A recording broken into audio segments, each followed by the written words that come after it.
Hi, and welcome back to the Satellite Flashlight, guys. Today I've got with me Mr. Adolf Vishtaj. Adolf, thanks for coming in today, sir. Thanks for having me. Yep. So I just wanted to give people real quick just sort of a 5-minute intro to, the synopsis of this whole story.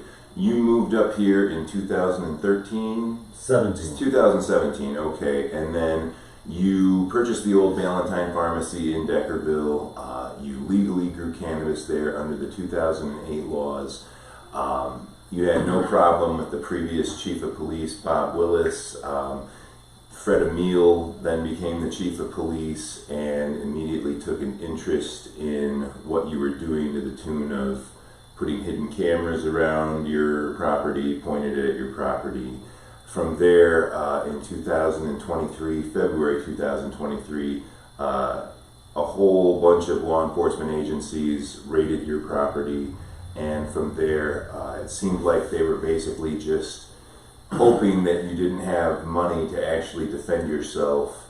I think that's kind of the MO around here. They're just hoping that they can make these charges stick. Nothing sticks. You plead down to the most petty of misdemeanors, and that's kind of the synopsis of the whole story, I'd say. It's just the abuses that took place along the way we're going to sort of cover today, and I guess, is that pretty much it in a nutshell? In a nutshell, yeah. Without the fine details, and there's lots of fine details, that's a pretty good assessment. Okay.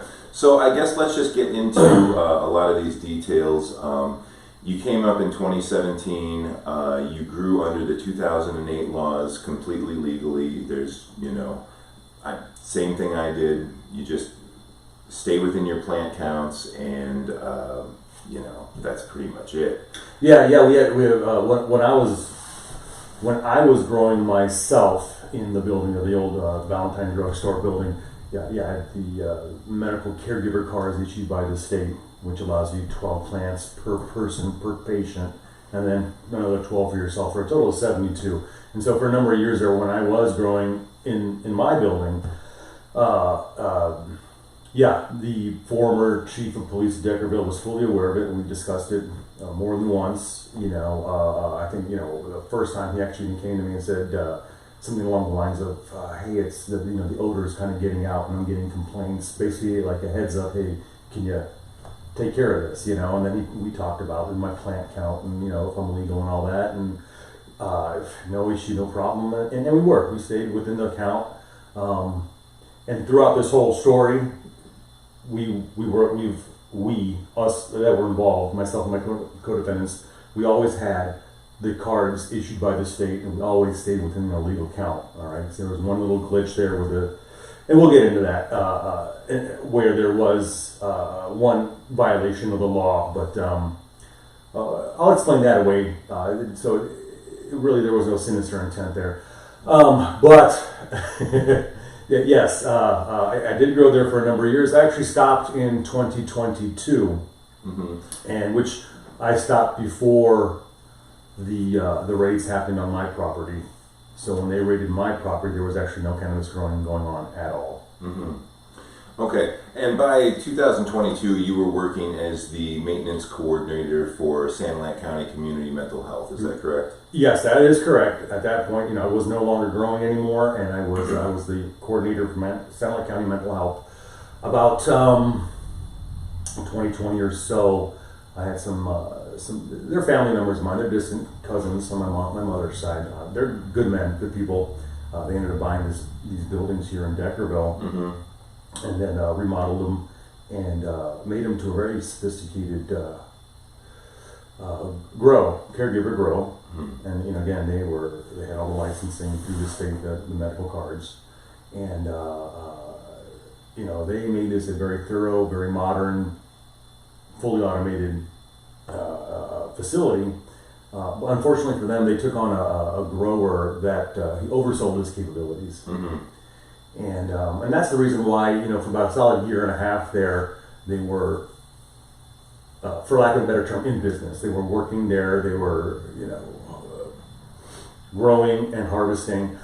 but the quality was not high enough quality for their patients. So they really didn't sell anything for that first year and a half. Nothing actually ever left the facility. It wasn't good enough, and it just stayed there. And unfortunately for them, when there was the raid on the facility, the very first raid, so we're talking, on this case there was 3 raids, there was 3 search warrants. The first one happened in June of 2022. That's when they went into the facility, and they, according to them, they took out 200 pounds of processed cannabis. We think that's exaggerated. We don't think there's 200 pounds there. And it was rather medium low quality, really not marketable cannabis. And it's a strange one. That story there, that first raid was unusual in that I was driving home from work, and I get off about 4:30. Takes me about 15 minutes to get home from Sandusky to Deckerville. And the guys that own the facility, like I said, I'm related to them. And I get a call because it was harvest time, and the father of one of the gentlemen that owns the facility, he was there, and they had contractors there, a processing crew that they hired to process the harvest. And there was a language barrier. He's an old gentleman, but he's an immigrant to the United States. He's been here for 20 years, but English isn't the greatest. So they called me and asked me, hey, can you do me a favor and just kind of go on over there? Keep in mind, there's like 4 or 5 doors south. We're on the same street. And just provide some translation services, and thank you very much. So, and I did that. So I get home, I park my car, I walked a couple hundred feet over to their facility, and just as I'm opening the screen door to knock on the door, a pickup truck pulls up into the parking lot there, a corner cafe.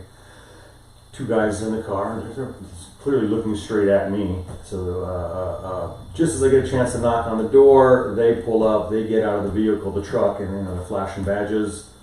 And very strange. They were there was a lot of laughing and giggling going on with these 2 guys.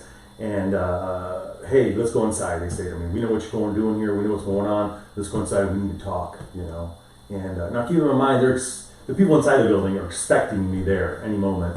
Now, if I walk through the door with a couple undercover police officers, I really paint myself into a bad situation there. Completely. And so these guys are basically trying to verbally, they're kind of bullying me to let them into the building. And I'm explaining to them, I don't have access. I don't have keys. I can't let you in there. This is not my property, And then they're just trying to kind of, hey, come on, we know what's going on. We need to talk. We got, and I just told these guys, I'm sorry. There's nothing I can do. I can't help you guys in this, situation. And I walked in between these guys, and I walked away, hung the left down the alley, and I just proceeded on my way. And I picked up the phone and I called the guys, the guys that own the facility, and I said, hey, this is the encounter I just had. I think you need to call the county sheriff and explain to these guys, we're a licensed facility. You guys should be good to go. This shouldn't be going on, in other words, And so I get a call back about 10 minutes later, real quick, and on the other side of the phone, I'm talking to I call the cousins. I'll call them a cousin. I'm talking to one of the cousins, and he said he's very unstressed. I just talked to the sheriff. Everything's okay. We're good to go. Don't worry about it. Okay, so we forget about it, And that night, about 9:30 or so, because from where I live in my building on the 2nd floor, right there on Main Street, I can see the municipal parking lot behind my building. Yeah. And by 9:30 or so, 9:40, that whole place just filled up with cop cars. Okay. Santa Barbara County Sheriff. And this is June of 2022? Yeah, this is June of 2022. Okay. And they raided the place. Sure. So they raided the place. And they were there probably till, I would say 1 or so. And really, they just did a real thorough search of the place. They found the cannabis that they'd been storing there. Like I said earlier, it wasn't high enough quality for them to put out to their patients, and so they confiscated that stuff. But they basically left the place fully intact, good to go, And then these guys lawyer up, and then they get some pretty good representation. And luckily, we all did. Luckily, we all got some really good lawyers in this, and this really benefited us in this case. These guys, they got a lawyer. After a few days, it might have been a couple of weeks, I think these guys stonewalled the lawyer, and there was a lot of that in this case, not return phone calls for days or weeks, Yeah. Which, that seemed to be, what I've got a sense of this case, is that sort of seemed to be how they wanted to just sort of bleed you guys over time. Yeah. Like that's the tactic here is you were able to afford lawyers, so the trick then becomes let's make these lawyers cost as much as possible. But basically, that was clearly to us one of their modus operandi. It seemed that way. So they get this lawyer, and after a few weeks, he basically explains to these guys that because he saw their search warrant was garbage. 3 search warrants, and there's also 3 attorneys on this case, and all 3 of the 3 search warrants, we only saw 2 of them, and especially the second one that they used to get into my home, these guys all generally agree that these are some of the worst search warrants they'd seen in all their years of practicing law, So we had gotten, not quite sure how it happened, but I was speaking with the co-defendants at some point, and so this is after June of 2022. Their grower basically walked away from them, and so these guys were kind of left there, huge investment, and they lived far away, an hour and a half plus 2 hours even from Deckerville. I live in town. We got along. We get to talking, and I'm realizing that these guys got felonies now. This is a big deal, and it's going to be expensive. On top of that, they have a huge investment that looks like it's going to flounder, and so I volunteered to help these guys out, get them on their feet, and help pay for these lawsuits, these cases, this criminal case against them, and so that's how I got involved in June, and it was just within a matter of a few days after I got involved that's when that raid happened. Okay. Lawyer gave him some advice. I'm not sure if it was maybe just translated incorrectly. The telephone game. One guy talks to another guy, and eventually it's a whole corrupted message at the end. Sure. But when we spoke, they said, "Hey, the lawyer said they never took back. The state still has us issued legally our medical cards. Mm-hmm. Nothing of the property was confiscated besides that old cannabis, which was not worth very much." He said, technically, if you want to, you can go right back into business. You are innocent until proven guilty. Mm-hmm. And, we sat and we talked about it. And, in hindsight, probably not the best advice. But we decided, let's go for it. Let's go for it. Let's do this. Mm-hmm. Right? And that's what we did. We had some successful harvests after that. And their patients were happy with the product. And, some money was made. And, it really helped these guys out. So let's fast forward. Let's fast forward to February 2023. Yep. So it's February 19th, Sunday night. And I'm in the facility. And you got to keep in mind about 5-6 days a week, I would walk over there. My job there was a half hour, 40 minutes at most. Yeah. I wanted to take my time. It was a fully automated facility. I show up, I check sensors and meters and timers and make sure all the jugs are, everything's kosher, everything's operating as it should be. So not a lot to do there for myself. And so that night, I was only there briefly, and I hear a bang on the door, but it's not a buzzing and roaring, a lot of fans going off. You're not quite sure. So then I hear it again a few moments later. I'm thinking maybe something's malfunctioning. I hear it a third time. I hear a muffled shout. So it was pretty clear at that moment what was going on here. Mm-hmm. It's either a break-in or it's a police raid, So I walk over, I close the door, I went into one of the grow rooms there, I pick up my phone, I call, as many people as I can call. Mm-hmm. Hey, this is what's happening, come and find me. Probably Santa County Jail or something like that. At that point, that's when the cops kind of came in, and they just kind of, it's a pretty big, because it's 2 buildings combined, so it's a pretty big area, and there's lots of smaller rooms all over. So these guys kind of just went through with a crowbar, started just popping doors. They weren't really being thorough in searching anything. Once they popped all the doors, they kind of walked back and started looking around. I revealed myself, And and then so it began. They sat me there and they came in and they started tearing stuff up, tearing stuff out, cutting things down, just kind of clearing the place out. And then they took me to jail that night. About 4 or 5 in the morning, Fred Ameel shows up. He's trying to get me to sign some papers and stuff. It's stuff they confiscated. And I explained to him, none of this stuff belongs to me. I'm just a worker bee. I refuse to sign anything. He told me I'd be going home that day, and then said, no. I didn't end up going home that night, so that would be like, say, Monday morning. Monday was a holiday. So I actually didn't go home until Tuesday. So I was in there for close to 48 hours. And you said that they scheduled your arraignment for the very last... Yeah, so it would have been Tuesday at 4:30 or so is when I went in front of the judge.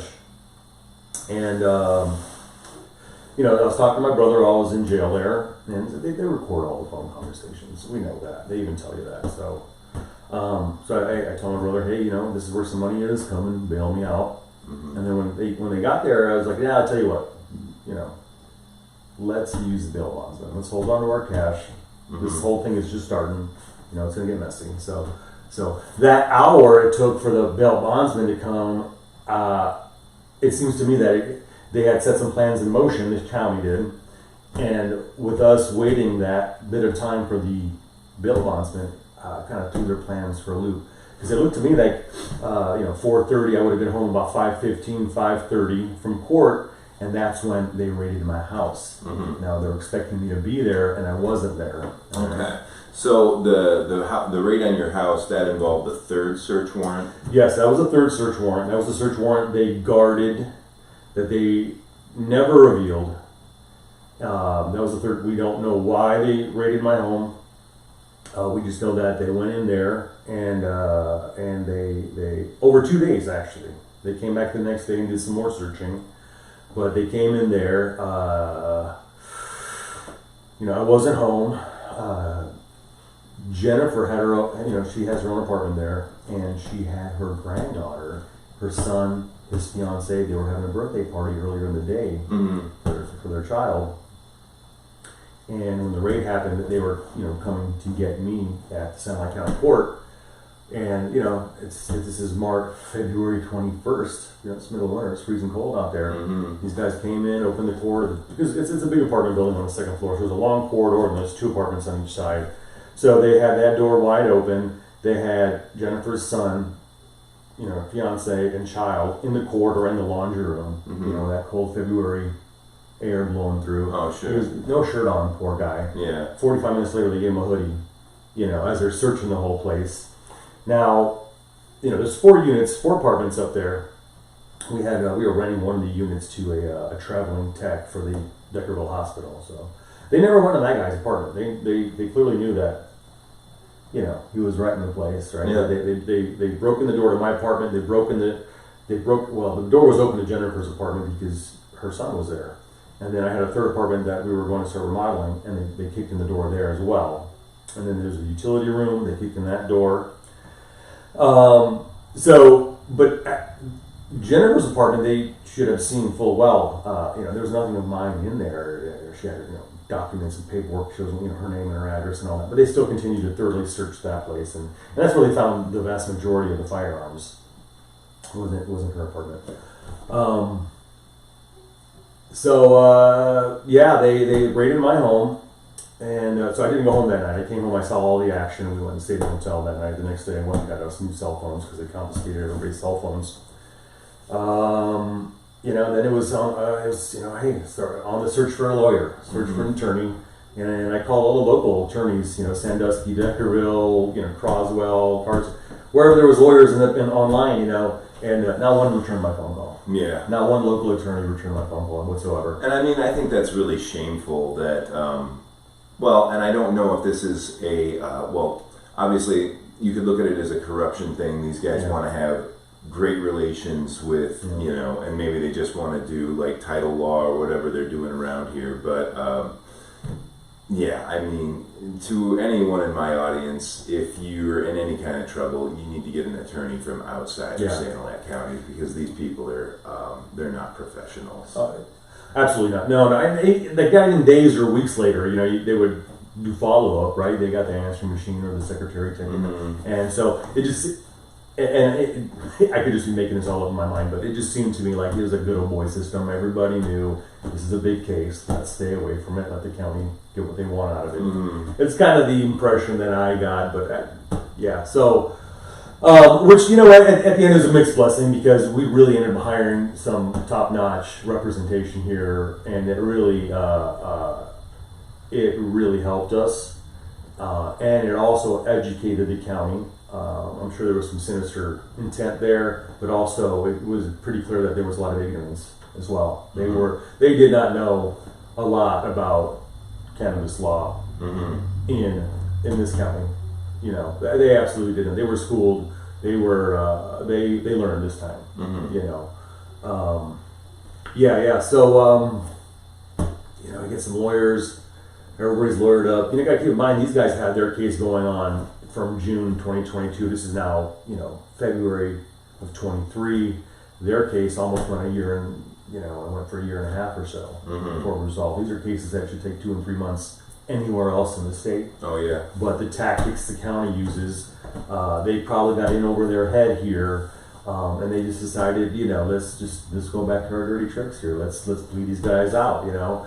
Thank goodness, you know, everybody was self-employed, but, you know, how many nonsensical, useless court dates make people show up for nothing, there 10 minutes, and then leave.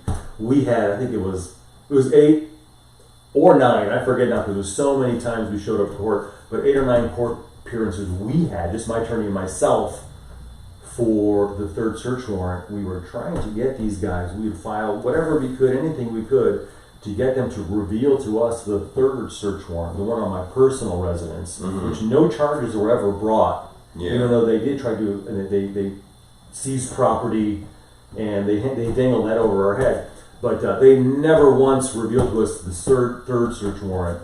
And you know, the lawyers are thinking here that the first one was bad. The second search warrant that they used to get me out of the facility in February was so bad that the third search warrant on my property we just assumed was completely undefensible, and that's the reason why that every time, 8 or 9 times we went to court, 8 or 9 times it was 8 or 9 times just to reveal the search warrant, never mind the rest of the business involved in the case, just for that search warrant. And every single time, even as they were attempting to negotiate a plea bargain with us, Fred Ameel would say, well, I'm still investigating that search warrant. So apparently if you're still investigating it, you do not have to reveal it in court. And that was one of their tactics to protect themselves from their, you know, from their unjust, improper criminal case against us. Okay. So, how long did Fred Ameel essentially say that he was investigating that? Right up until you guys did the plea, right? Right until the end. And this thing never got revealed. It never got revealed. No. Okay. To the point, I tell you what, so yeah, we're going to get ahead of ourselves. I don't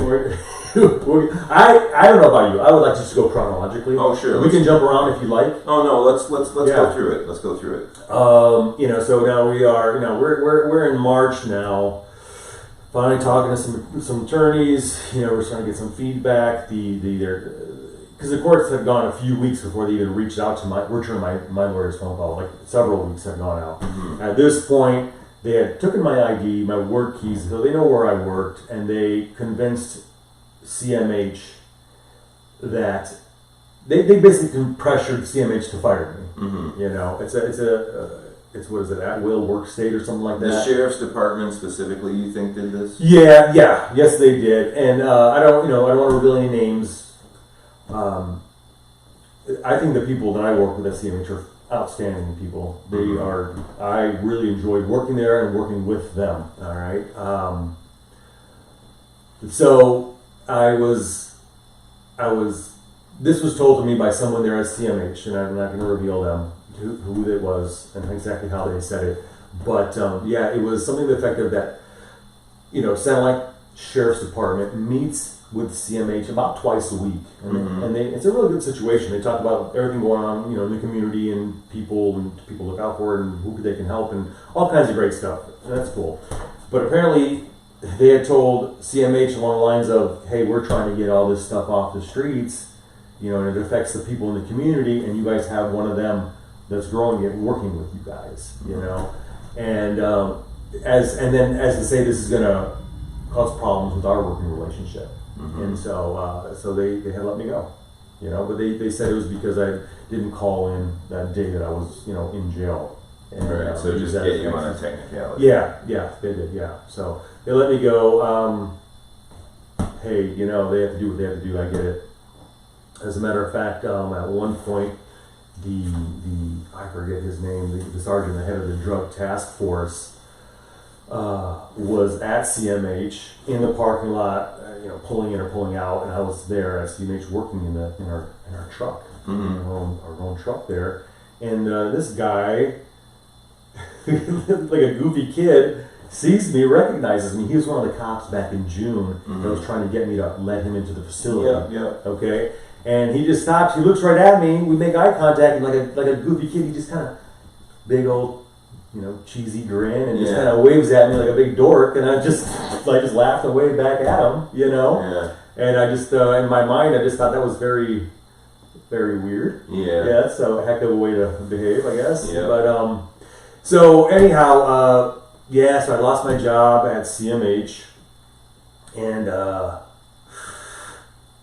so they finally, after a few weeks, they start communicating with the lawyer, and it's typical Santa Clara County stuff from what I hear. This is what the charges are. This is what we're going to, you know, this is what we're going to charge you with. Take it or leave it. They didn't even offer a chance to talk and negotiate, and they did that throughout this whole thing. This is what it is. Take it or leave it. And every single time, us and my co-defendants, we're not going to take it. You know, these guys did not like that. They're not used to that. They're used to your average Santa Clara County resident,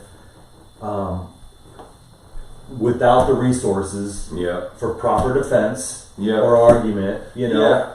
So I guess I can speak to that real quick. I mean, it's just they're banking on, I mean, we're in one of the poorest counties in Michigan, and these people are just predators in how they go about putting people in cages and bolstering their careers. Yes. Predator, absolutely. I would call that. I would think that's a fair assessment. Well, just in this case alone, finally we got through to these guys. What we're telling them is the way that it is. There is no felonies to be had here. There has been felonies to be able to charge you for very many years, and most of their arguments do not hold water any longer. You know, precedent has been set a very long time ago. These are all old arguments, you know, and still they, you know, you would think that, hey, would have lightened up, but no, they still wanted to keep going. They still wanted to keep pushing. They just did not want to lose this. They had too much invested into it, too much time, too much exposure. And instead of doing the right thing, they just kept pushing, making it harder and more difficult, extending the clock. You know, these guys are used to, your average Joe can't miss that many days of work. Yeah. Just for us to get them to reveal this, the third search warrant we should have 9 times. Your average Joe can't do that, plus all the other court dates that you have to do. You know, they do this intentionally. You know, we pay the lawyers one lump sum. So if it took a day or it took 10 years, this case is going to get settled. Most attorneys take it by the hour. Your average Joe can't afford that. You know, so between paying the attorneys, these guys pushing the clock out, your average Joe, innocent or not, but tragically innocent, has got to take a plea. Yeah, and you have a small town like this where, you know, reputations still matter. You know, word gets out quick, and people just don't. You know, they're scared. You know, and they use all of these tactics because they do this every single day. These guys, so that they show up every single day and they play with everybody's minds. These guys know exactly what they're doing. You know, is it just and proper? No, but it's a game they play, and unfortunately, we have to play it. And the only way you can win it is paying very good lawyers very good money to argue back at these guys. So, with that being said, you know, there was many times my lawyer was, when I started this whole process, I told the lawyer, I think there's some sinister intentions here, you know, and right off the bat, as a professional, he says, nah, you know, what is that, Occam's razor, they call it, where don't subscribe evil intentions to where it could just be somebody stupid being stupid or is stupid, something along those lines. So Occam's razor basically says that never like the easiest, the most obvious answer is usually the correct answer. But then you've got Harlan's razor. Harlan's razor states that never ascribe to malice what can be adequately explained by stupidity. Whereas in recent years, and especially anytime, guys, that the government is involved, you need to take an inverse Harlan's razor. Yes. Never ascribe to stupidity that which can be explained by malice, because these are just evil, malicious people. Yeah. So that's what I explained to him. That's what I told him my feeling was, and he said, nah, people are just lazy, or people are just, dumb. Then as we were going through this, he goes, no, I think you're right here. There is some level of whatever going on here, right? Mm-hmm. There's definitely, because, along the way, there was just, there's a lot of things that didn't make sense, and it just seemed to be like there was some other motives here to continue this, to keep it going, to make sure that we took the fall here. Yeah. We had a bite, take it. And I mean, as far as those sinister intents, it's just careerism, right? Like, these guys they just want more fame. You had a prosecutor, Mark Davidson, who's running for prosecutor right now, and you had Fred Ameel, who is one of the most ambitious police officers in Deckerville. And I would say in Sanilac County, as far as Deckerville, I don't think there's ever been a chief of police that's ever had the sorts of ambitions that this guy has, with nothing to back it up either. Yeah. Like, as far as personal or professional attributes, this guy's he's pretty weak. Well, during this whole case, a lot of people came forward, and I was deeply concerned. Small town community. People just closed-mindedness. I was really concerned about some kickback on this, and there was some, and it wasn't directly pointed at me, which kind of disturbed me a little bit. There was some cowardice going on, because we would have some comments tossed at us, not even at me though, but at Jennifer, and Jennifer would have her granddaughter even. Guys would drive down the alley and throw out comments to her. They were rude, kind of disrespectful things. Like what? Well, the most recent one was there was a little bit of litter behind the facility there. The facility is only, like I said, 4 or 5 doors or so down from our residence. Yeah. And somebody drove by, and she was out there with her granddaughter, an older gentleman, and I think this guy had done it twice that she recognized the guy, an older gentleman, local guy, old beater pickup truck, and said something along the lines of, hey, have those assholes pick that stuff up over there, And this was the second time, like I said, that he had said something to her. And there was also a third incident. Somebody had, thrown out some, but to the woman, to the weaker sex. Nobody ever said anything to me. Yeah. The DPW, which was very frustrating, because like I said, in February is when they raided the facility and got me out of there. And then that same week we had a snowstorm, and then whatever snow happened for the rest of that year, these guys are always plowing that alley. And they do good work, the DPW. I got nothing against these guys. But when this case hit, all of a sudden now, my parking area is getting plowed in. When the plow pushes snow along the side, pushes into there's embankment. Yeah. Well, sure, but it was never bad. These guys would pile it up on purpose. They would make sure that all those cars were blocked in. Yeah. And we have 1 or 2 tenants there, babies. And it was clear it was unintentional. These guys wanted to keep teaching me a lesson, mess around with their town or whatever it was. It wasn't so bad the last winter, but nevertheless, it was clearly done. They definitely did it on purpose. Hey, you guys do a great job, DPW. I'm not here to call anybody out. I'm just here to let the neighborhood know what's going on with this case. Sorry, guys. But it was not necessary. Yeah. It didn't have to be done that way. That would have been Tracy Hoff who would have been responsible for that, and that's unfortunate, because otherwise he's a pretty okay guy. But I think so too. We've spoken a few times. Seems like a great guy. Even most recently, they just came and put a new aroma water meter in my facility, in my building. I'm sorry. Talked to him on the phone. Sounds like a great guy. Yeah. I do know that. Last February, it would have been probably last January, before the raid of the facility when I got arrested, Chief Ameel came up to me in my alley, and said, hey, we've been trying to get a hold of you. We need to put this new water meter in your building. And it's very strange. Nobody's been trying to get a hold of me. You guys have my phone number. You guys have been passing my phone number out to other people in the community to call me about various whatever nonsense. So no, you guys have not reached out to me.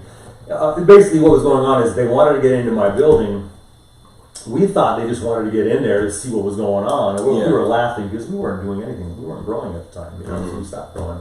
We just figured it was like their tactic to kind of get in and snoop around. So once the raid happened, they got me arrested. All of a sudden, that water meter wasn't an issue anymore for a whole year plus. And then now they finally called me they called me now. They have my phone number. Tracy called me to put in the new water meter. But, last year, they didn't have my number, I don't know. However you want to take that. It was just silly. So where are we now? We're like in the summer of 2023. Yeah, we're just going back and forth. We're telling you guys they have no felonies. They don't have a case here, frankly. And the funny thing is that my lawyer is one of these guys saying, hey, this is what the law says. Why are you charging this? It's not even on the books in the state of Michigan to charge this way. Why are you doing it? Keeping in mind, the title is prosecutor, but they're attorneys. And we have attorneys. So attorneys, they talk, they hash it out, they sort it out. Okay? And these guys would say stuff like, we would say to them, why are you doing this? Why are you charging this way? It's not on the books. You can't charge this way. We feel that we can. Okay, well, elaborate. No, we just think that we can. My lawyer, and that's when we started going, no, I think you're right. There's something going on here. All right? This is what lawyers do. They hash it out. They talk it out. And these guys don't want to do it. There would be conversations between my attorney and the prosecutor, and my attorney would kind of paint him into a corner. No, you can't. The law, this, that, and the other. And that's when, probably 2 or 3 times, I think it was, where the prosecutor goes, hey, I got to go now. Can't talk. Click. Would hang up the phone. He got painted into a corner, And so instead of trying to negotiate from that point on, we just killed the conversation. So it was getting very frustrating until we were getting to about the end of summer. I want to say it was the beginning of August. And the prosecutor suggested to my attorney that they approach the judge with a, let's stay the case. There's a case going through the Court of Appeals, all right? Some guys in Tuscola County had gotten caught. Now keep in mind, we had caregiver cards issued by the state. These guys never had caregiver cards issued by the state. By the time they had gotten caught, they've been proven that they had grown thousands of plants. They have harvested thousands of pounds of cannabis. Okay, and were selling it commercially. So they had gotten caught. They had gotten felony charges too. They beat the case in Tuscola County. Tuscola County requested the Court of Appeals to hear the case. So now keep in mind, we're talking a matter of, we're growing 70 plants at a time, not 72. We're allowed 72. So we're growing 70 plants at a time. No product ever left the facility. There was never any sales. There was never any profit or money made. Just money spent. Okay. And so now Satellite County wants to say they're comparable cases. They're not comparable cases. Not at all. We had licenses issued by the state. Okay, those guys were completely black market. But these guys still got off too. And they beat their case. So the Court of Appeals agreed with the county verdict. There are no felonies to be charged in the state of Michigan when you're doing the business of cannabis, unless you're doing something crazy. But apparently, 1,000 pounds of cannabis isn't considered crazy. So they beat the case. We convinced. So at one point, the prosecutor and my attorneys suggested to the judge to stay the case.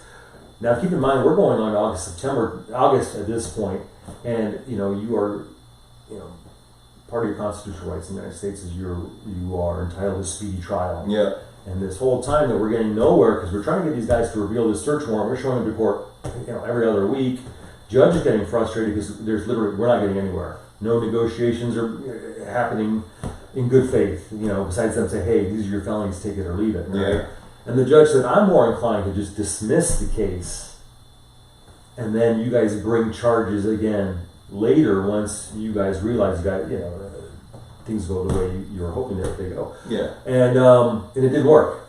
It didn't work. The judge they didn't want to dismiss the case. The judge did not want to stay the case. Now here's something interesting. We have another court appearance. The judge isn't there. We have a visiting judge. The visiting judge grants the stay on the case. Mm-hmm. Okay?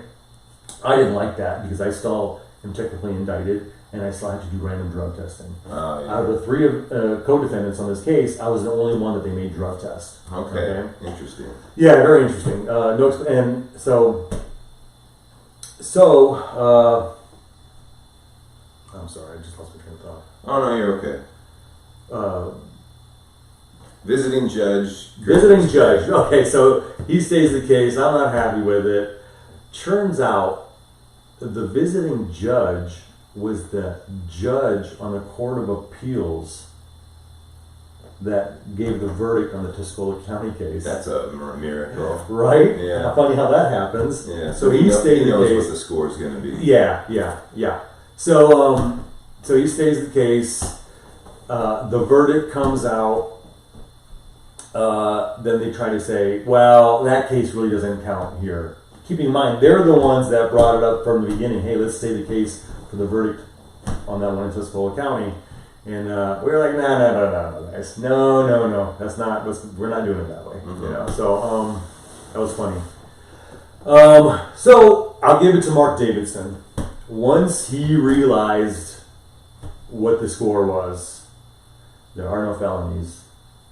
You know, your big case here is going to fall apart. You know, Mm-hmm. Not only that, I mean, you can see depending on the wall, there's room for civil action on us against them. Yeah. He started becoming very cooperative. Yeah. He did. At that point, I'll give him that.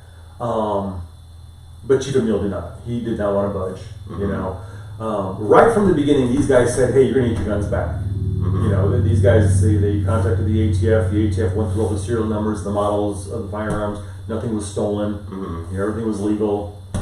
And I want to add that, you know, that newspaper article, that picture, that's a scary picture. Your average Joe sees a picture like that, you know, they're thinking, you know, warlord, crime lord, you know, they're thinking. I don't know. I mean, I'm sure there's a lot of people up here that, you know, that looks fairly normal too. I mean, it may be, you know, something that more offends people down towards the city, I suppose. But I would say that the photo, and I'll put the photo up during the when I edit this, but yeah, it's kind of a sinister photo. There's a lot of doctoring going on there. So, for example, you were saying that essentially none of the magazines had rounds in them, that the police would have gone through and filled the magazines themselves for this posed photo. Yeah, that was, you know, if you, very weird. So yeah, if you see on that photo, you know, you had a couple of tables and all that stuff stacked up on the tables and on the floor, but right in the very front of the tables, closest to the shot there, you can see they stacked up all these magazines. And they have them facing where the top of the magazine is to be viewed in the shot, and the vast majority of those magazines were loaded, and that's not how they took them out of my building. Mm-hmm. You know, there might have been maybe, you know, 10 maybe, you know, magazines that might have been left loaded. Mm-hmm. You know, guys come back from shooting the Ranger or whatever, and they just don't want to unload them, you know, put it away, right, whatever. So, but these guys actually took the time for this photo opportunity to hand load these magazines to the tune of hundreds of thousands of rounds. There's a lot of magazines that were loaded. Yeah. But not only that, but there's a lot of time there that somebody has to sit and actually do that. And get paid. You know, get paid, right, right. for it, and then stage that photo op. And it was, you know, when I saw that, I was just, but you know, it just kind of goes along with everything else in this case. Like these guys, you know, if you have a solid case, if you know, you did the right investigation, you know you guys got these guys, why are you doing these small little, you're trying to strike, like, you're creating this facade of you know, criminality that wasn't there. We're the police, and we're saving you from the big bad marijuana man. And you know, there are so many like just stupid elderly people around here. Not to put you guys down, it's just they're completely unsophisticated. Well, they basically still believe that it's the 1950s and the policeman is my friend. Yeah, and you know, the policeman is there. They're going to use other citizens as scapegoats to make themselves look useful, so they can keep taking your tax dollars. That's exactly what they're going to do. Yeah. Yeah. So. Gosh. Why is it? It happens a lot. I get just kind of. I haven't had breakfast yet. Oh. So where are we now? We're still. Oh yeah, Mark Davidson. He's more amicable now. Amicable. He's more. He's willing to. Okay, he sees the light. This case isn't what they all thought it was, and so now we can start negotiating. You know. And but he still doesn't want to like part ways with a lot of your property. Well, at this point is when I said to my lawyer, "Hey, I only know law. The way I see it on TV. Mm-hmm. Clearly, that's not a clear picture. But I did not know that the chief of police, you think the cop makes the arrest, hands it over to the prosecutor with all the evidence. The prosecutor decides, okay, now I'm going to do my job to the best of my abilities and prosecute this case. But apparently that's not the case. The chief of police or officer involved has a lot of input in the case with the prosecutor. So we're getting frustrated that, we're talking in circles here, and, because apparently Fred Ameel is saying, no, I want this, I demand this, and, so then the prosecutor, he's telling us, the prosecutor's telling us, and we're like, no, we're not going to do that, we're not getting anywhere, and we finally said something to the prosecutor. He's like, well, yeah, that's the guy just wants it, he won't budge, I can't help it. Yeah. And that's when it occurred to me that, there's definitely more hands involved in this, case than I thought. So right from the beginning, they made it very clear the firearms were all going to come back.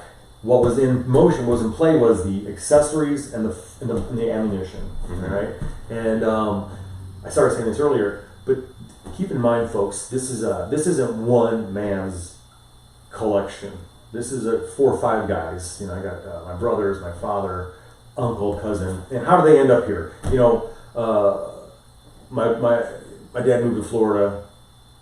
Stuff stayed in my big building until they can take the rest of the stuff up there. Same thing with my brother. He moved to Florida. He came back. I need you to hold on to this stuff for me. I got an uncle who moved from California to Michigan. Was renting an apartment. Yeah. Didn't have space for all this stuff. Mm-hmm. So you can see how it all gathered here. It's definitely a risky proposition taking guns across state lines. I know a guy or one particular case where a man was taking his guns. He was moving out to some western state, and he drove through Illinois. They stopped him, and now he's a permanent resident of Illinois for the rest of his life because he was tried there and he can never leave. Like, he's not allowed to leave the state of Illinois. Wow. I know. He's just a prisoner there for the rest of his life. That's unfortunate. Yeah. Wow. So like I said, so now Mark Davidson, now we're starting to negotiate. Like I said, they want to give the guns back. They said that right from the beginning. But, it's a large accessories and ammunition collection. And this is stuff that has been gathered for, since the 90s, even the 80s, some of these guys. This is rare, hard to find stuff, high dollar stuff. If you're, into firearms, collecting them, just enjoy them, this gathering, this collection of stuff was, this is a great collection. Oh, sure. You guys would go nuts to have even half of it, Yeah. So these guys saw dollar signs. We were getting nowhere. These guys, it was always some sort of, like I said, the guns were always going to come back according to them. But as the weeks went on, it was, okay, we want some of these accessories, we want some of this ammunition. It was just like a kid in a candy store sort of thing. And then we kept saying, no, we're not going to give it to you. You guys seize the property on a search warrant that you will not reveal to us. Mm-hmm. You guys haven't pressed charges on that search warrant. We're not going to give up property on that search warrant either. And this is how this went for months, So like I said, the verdict on that Tuscola case, it came out in September, and, they didn't talk to us for a few weeks. So now we're into the fall. Now we're starting negotiations, and we're not getting anywhere because Fred Ameel wants to keep property. And this is according to the prosecutor. And so Mark Davidson told you that Fred is not going along with this because basically, not even basically. That's exactly what was being said there. Okay. And I think at this point this kind of highlights the contentious nature between Chief Ameel, and Mark Davidson. Yeah. Oh, we're going to get into that because it apparently got really hot there, especially at the end, especially when the realization was that there's not going to be any convictions, there's not going to be any jail time. Apparently, then things started getting really hairy in the prosecutor's office between Mark Davidson and Fred Ameel. So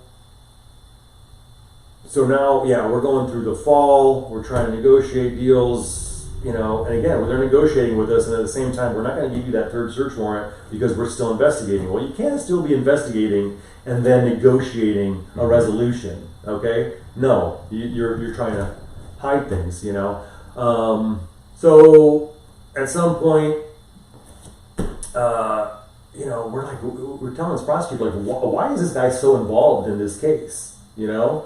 Why doesn't he want to give this stuff up? Because both my attorney in law for a couple decades, the prosecutor knows law for decades, and both of them agreed that this is very unusual, that this guy's putting up such a fight. Mm-hmm. Now keep in mind, over this period of time, there's been a couple, 2, maybe 3 inventory lists that were created by Fred Ameel, or at least the Deckerville Police Department, and I explained to my attorney, they're robbing us. Mm-hmm. This is not at all what they took out of my building. So it was missing ammunition, but was it also missing like guns? Well, that's the shit. No, the guns were always above board the whole time. Okay. The names, the makes, the serial numbers, that was all very clear on all the inventory, but it was all the other stuff. And this is a big collection, bunch of guys, there's a lot of small stuff.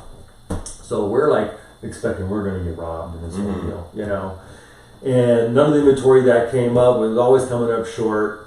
Up until the very end there. So I think we got a court date. I want to say it was like the second week of January. Mm-hmm. These guys wanted to now. So I went from 2 felonies and a high misdemeanor to now we're negotiating just misdemeanor, and they wanted to charge me with it's a low misdemeanor. So it's 2018 Michigan Cannabis Act or something like that is the law, okay? Mm-hmm. And it's a misdemeanor, but there's 2 ways they can give the misdemeanor. Apparently, one of them involves a small amount of jail time, and one of them is just a total slap on the wrist. You walk away with a small. So they wanted me to take the version of it that you could get jail time for it, and even though they were promising they were not going to pursue jail time, and I said absolutely not. Yeah, this is just more of like this fuckery, excuse me, that you guys have been pulling this whole time. I said absolutely not. Mm-hmm. If you're going to give it to me, give me the smaller of the 2. But I said, as a matter of fact, I'm not accepting that. I will only accept this plea bargain, any plea bargain from you guys, if it's a disorderly person. Mm-hmm. Because on my co-defendants. One of the co-defendants, the father, 70-something years old, lived in the United States 30 years now, but, never followed through and got his full documentation. Mm-hmm. So he's a legal citizen here, but he could still be deported if he messes up, basically, okay? And that's what they were looking at here. So, and so that was great of the Satellite County Prosecutor's Office to work with him on this, okay? And so he ended up accepting a disorderly person.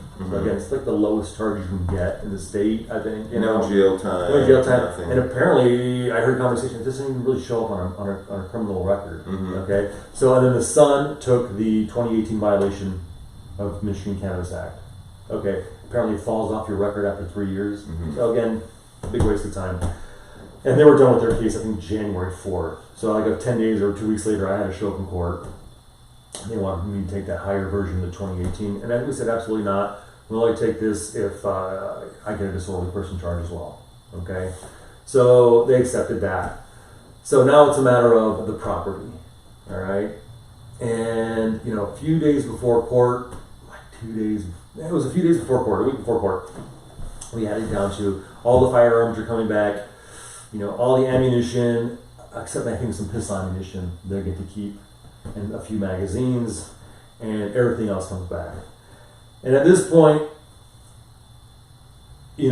throughout whatever negotiations happened, I instructed my attorney, negotiate with these guys, but do not make a final agreement, because I want to make it clear here, we always kept taking it to trial as an option. As a matter of fact, we want to take this to trial. These search warrants were garbage. Then also we take it to trial. It forces them to reveal the third search warrant, which we know that they do not want to do.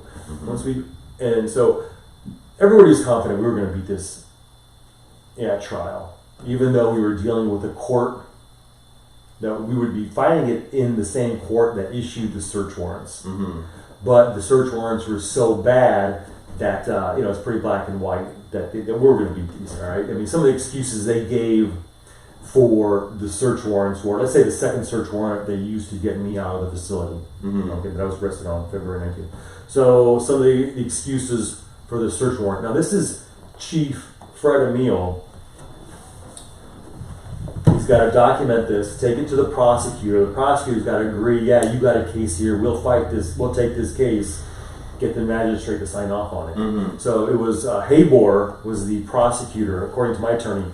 He's the prosecutor that signed off on it to send it higher up to the magistrate to sign off on. That's my understanding here. The Chief Ameel, put together his evidence to obtain the search warrant. This is his evidence or his suspicion or probable cause was people are coming and going at night to conceal their activity. Okay, sure. So now we have to remember this is February. It gets dark at 5:30, 5 something like that. So you have that. Then you have something like we see lights on in the facility. So it was a hallway light. Yeah, and you see a hallway light through little spot in the back of the garage door window. Okay, neither of those are probable cause for a search warrant. So these search warrants were signed by Robert Heyboer. I did not know that until a few days ago. My attorney told me it was Robert Heyboer. So Robert Heyboer, who's also running for prosecutor, signed what should not have been signed as a search warrant. Basically, you can't just say, "Oh well, people are walking into there at night. I walk into my home at night." Yeah. People are. What was the other one? There's lights on. There's lights on. What else? There was. He said they subpoenaed the utility bills, the utility records for their address, and it literally says this. It says, "In my 29 years of law enforcement, the utility usage indicates to me illegal activity." Right, absurd. right. I mean, absurd claim, absurd. And then the grand finale was we encountered. What did he say? Basically, because now he's referencing back to the raid on June of 2022. We had already found illegal activity going on here. No, you didn't. There was an ongoing case. You are innocent until proven guilty. The case is still going through the courts. There was no proven illegal activity there. All right. So that was the excuses for that search warrant to go in there, and that's where they arrested me out of there. None of those have any legal standing or not precedent. That is not, that is not a solid search warrant. That's not a just search warrant. So the thing is that search warrant was that bad. The third search warrant to get into my house, again, where no charges were ever brought, has to be far worse. And that's the reason why they were protecting that third search warrant. You know. Okay, so now we're like in December, January now.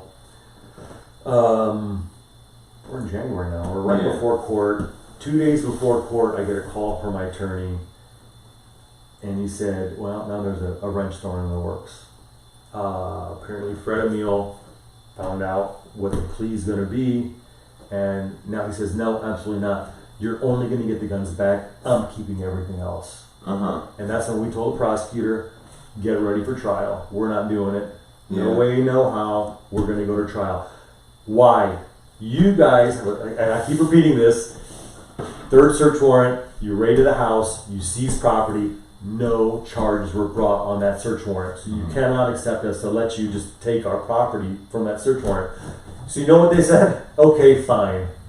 You want charges? They didn't say that part.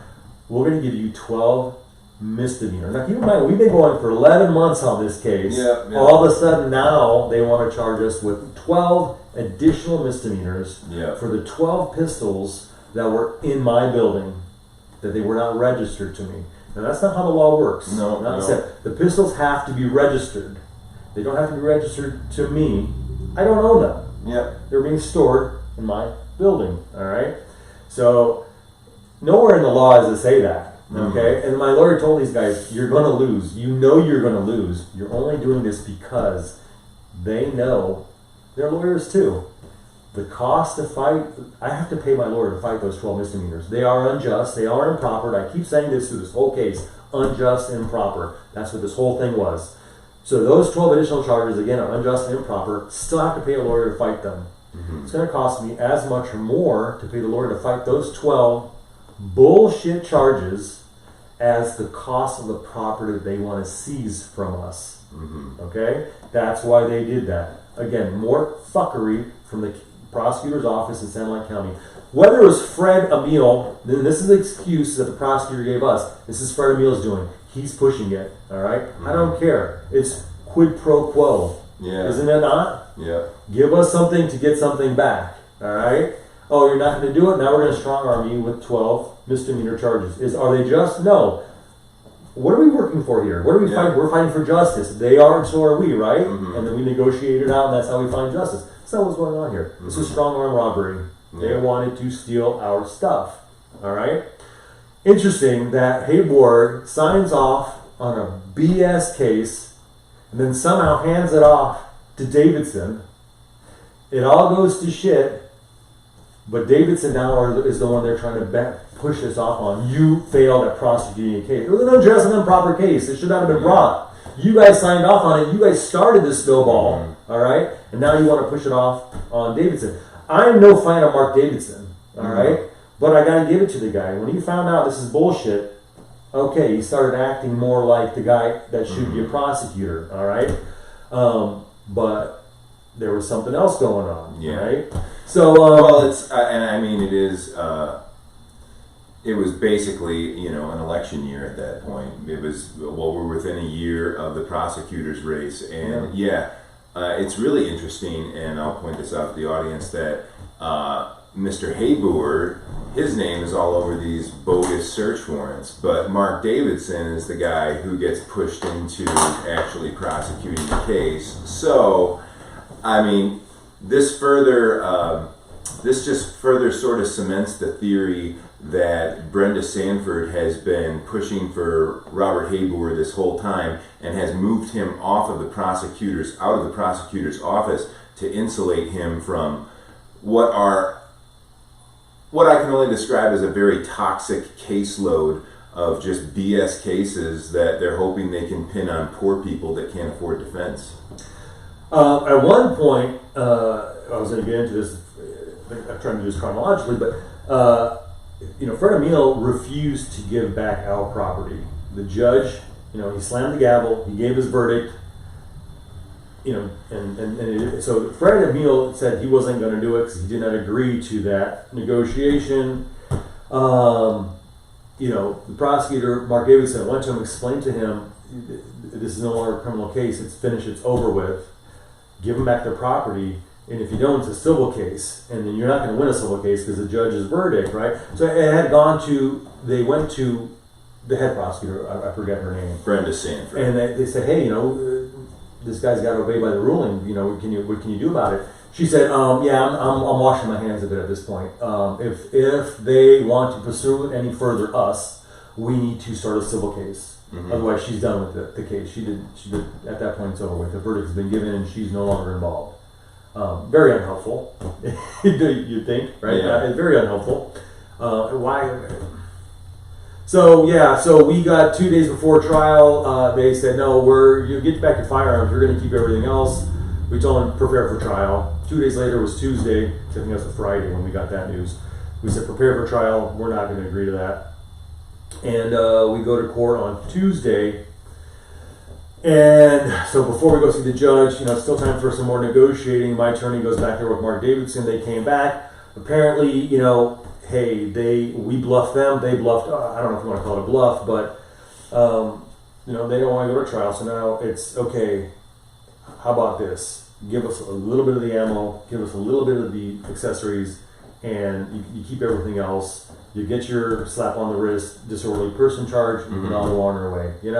So at that point now, because I can say no, let's take it to trial, and they can come back and say, okay, well, here are your 12 additional charges, and so now I got to pay to go to trial, and I got to pay to fight those additional misdemeanors, right? Mm-hmm. So at that moment, I'm thinking to myself, this isn't justice, but you know what? To keep all that additional expense plus another year or two in indictment, plus further, drug testing, random drug testing, not like scheduled drug testing. I call every single day. Sometimes it's once a month, sometimes it's 3 times a month, 4 times, very inconvenient, And at the same time, at this point, I had moved up to Traverse City.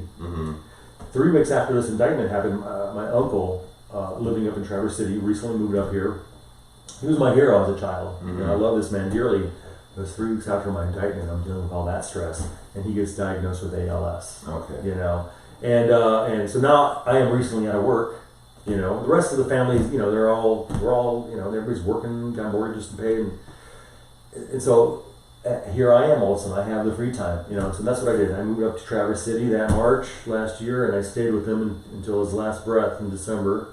I looked after this man, and it was heck, this whole thing was extremely stressful, but as strange as it may sound, it was almost as if it was a gift from God, because I got to spend those last months with this man that I cherish, and I got to make his life easier. As having ALS is about as big a nightmare as you can imagine, And so if it wasn't for me being there, he would have died in hospice much more uncomfortable much sooner, but he got to stay alive long enough where all family and friends from all over the world, I had family from Australia and from Europe, from West Coast and East Coast, people I hadn't seen in 30 plus years came to visit him on his last days. This case was kind of a mixed blessing. It does not take away what I feel were sinister intentions by some men in this county to hurt other men in this county for the benefit of what? There's the aspect where they're going at you as the defendant, but there's also so much internal bickering and backstabbing amongst the prosecution, and that was what I think is really one of the most telling aspects of this case is that these guys act like they're putting up a united front, but they hate each other.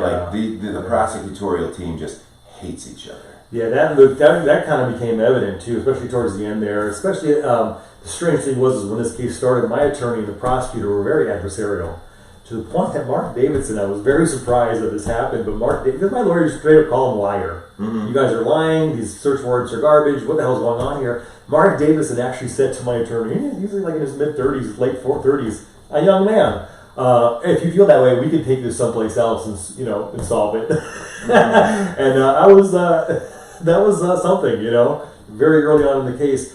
It was concerning, but I was also I was relieved because I knew I had a fighter for an attorney, not a pushover, and that really helped us throughout this whole thing. We had great attorneys here. We outclassed the prosecutorial team. We outclassed these guys with the people that we hired. These guys didn't stand a chance, man. Well, I'm sure it's not difficult. Like I mentioned, it's Sanilac County. This area does not attract talent. No. It just does not. The legal talent that is here, they're mostly drawing up wills or they're doing some contract law or something like that. My father was an attorney here, and God bless him and God rest his soul, but he was mostly just into some very light civil law and doing contracts and things like that. This area just can't bring in the kind of talent that can actually put criminals away. And not saying that's what you are, obviously far from it, but if you have talent, you're not going to be spending it in a county with 40 some odd thousand people. Yeah, you're going to go down to the city where there's a critical mass of people in situations, and you're going to make some money with those skills. You're not going to be doing that up here. No. Going back to what you had mentioned earlier, but this what's going on in that prosecutorial office, prosecutor's office. So we are to the point where the judge said, "Hey, case is over. Misdemeanors, give them their stuff back. weeks go by, and we're telling the prosecutors, hey, when can we get our stuff? Hey, any day now. The prosecutor, the chief of police has got to do this, he's got to do that, he's got to inventory things, he's got to, okay, whatever. So finally, some time goes by, and we're like, hey, man, we really want our stuff. Okay, I'm going to get right on it, he says. I get a phone call later that day, and he's like, and he told me, he apologized to my attorney. He's like, I'm sorry, this has never happened to me before, but the chief of police doesn't want to give your stuff back. Yeah. And, and so he explains to us, and he's explaining to the chief of police, you have no choice to give it, but you have to give it back. Yeah. Okay? And the chief is like, no, I didn't agree to these terms, I'm not doing it. No. Okay? And apparently there was a shouting match between the prosecutor and the chief of police. The prosecutor says to us that he went to the chief of police's office, said, give them their stuff back, you have to give it back. He's not doing it. And he's going on to explain to him, the criminal case is over. This is done. There's nothing else to be had here. The judge gave his verdict. You have to give it back. I'm not doing it, he says. Apparently, and Mark Davidson's a quiet man. Mm-hmm. He said to my lawyer, he repeated this specifically, that guy told me to get the fuck out of his office. Okay. Chief Ameel. So Mark Davidson told your attorney that Chief Ameel told him to get the fuck out of his office. I'm done talking about this, get the fuck out of my office, he said. I mean, and I think that really just fits too. I mean, this is who this guy is. He wants to just keep your property and doesn't give a shit about due process. He doesn't care about the Constitution. He certainly doesn't care about the Second Amendment. Well, and the relationship is so bad between the two that now he's the chief of police. He's still a police officer. He's still going to be bringing cases, and those cases are going to be going to that prosecutor's office. That you think there would be a professional relationship. Mm-hmm. That would work together at least, or keep them, decent working relationship. But apparently, he wasn't concerned about that. Mm-hmm. I want to say there was 2 visits, or at least 2 times when the prosecutor spoke with the chief. It might have been 1, but he says, "No, you don't get it. You're gonna get sued. These guys are gonna sue you civilly. There's no court in this land. You're gonna win that case." Yeah. So okay? they would basically strip him of his qualified immunity. He wouldn't even have the village of Deckerville being able to cover for him at that point. Well, apparently, so that was part of the conversation. You're gonna lose. If you lose, if they take this to trial, they can now also they can demand that 3rd search warrant, and they're going to get it. Mm-hmm. And that's when they're going to sue us and they're going to strip away our qualified immunity. So not only are they going to sue the county, they're going to sue us personally. Mm-hmm. And I think more specific, it seems to me that so he's explaining this to the chief of police. Chief of police doesn't care. He says to this guy, I will no longer use the county representation on this case. Case is closed. Yeah. Anything further is going to be civil matter. Uh-huh. I will not use county representation on this case anymore. The village has its own attorney. I will use the village to represent me on this. And something tells me that Fred Ameel probably didn't okay this with the village council first. He's just talking like out his ass. Well, so then now, with that being said, my attorney is speaking with the village attorney. Uh-huh. And my lawyer's like, we're not getting anywhere. Like, this guy, he might be a lawyer, but criminal law is not his practice, practices, right? So Fred Ameel thinks that the village of Deckerville's municipal attorney is somehow going to be better at getting the results he wants than the prosecutor. Right.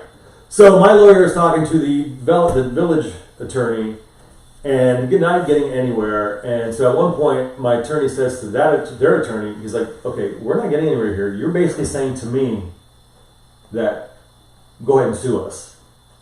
And at that point, the village attorney, having a good answer, goes, I can't talk anymore. I got to go. Mm-hmm. And stop that conversation. So I think it was like the next day or maybe 2 days later, but it was a very short time frame. Apparently somebody in the prosecutor's office got through to them that you're not winning this. Yeah. Okay? This is way more trouble than, this is kind of worms you're opening up, basically. Yeah. Okay? So this is what, to resolve that, Chief Ameel demanded another court date. Mm-hmm. So they gave us our court date, which was February 16th, which was 3 days short of 1 year from when they started this whole thing with me. Okay? So we had to go to court.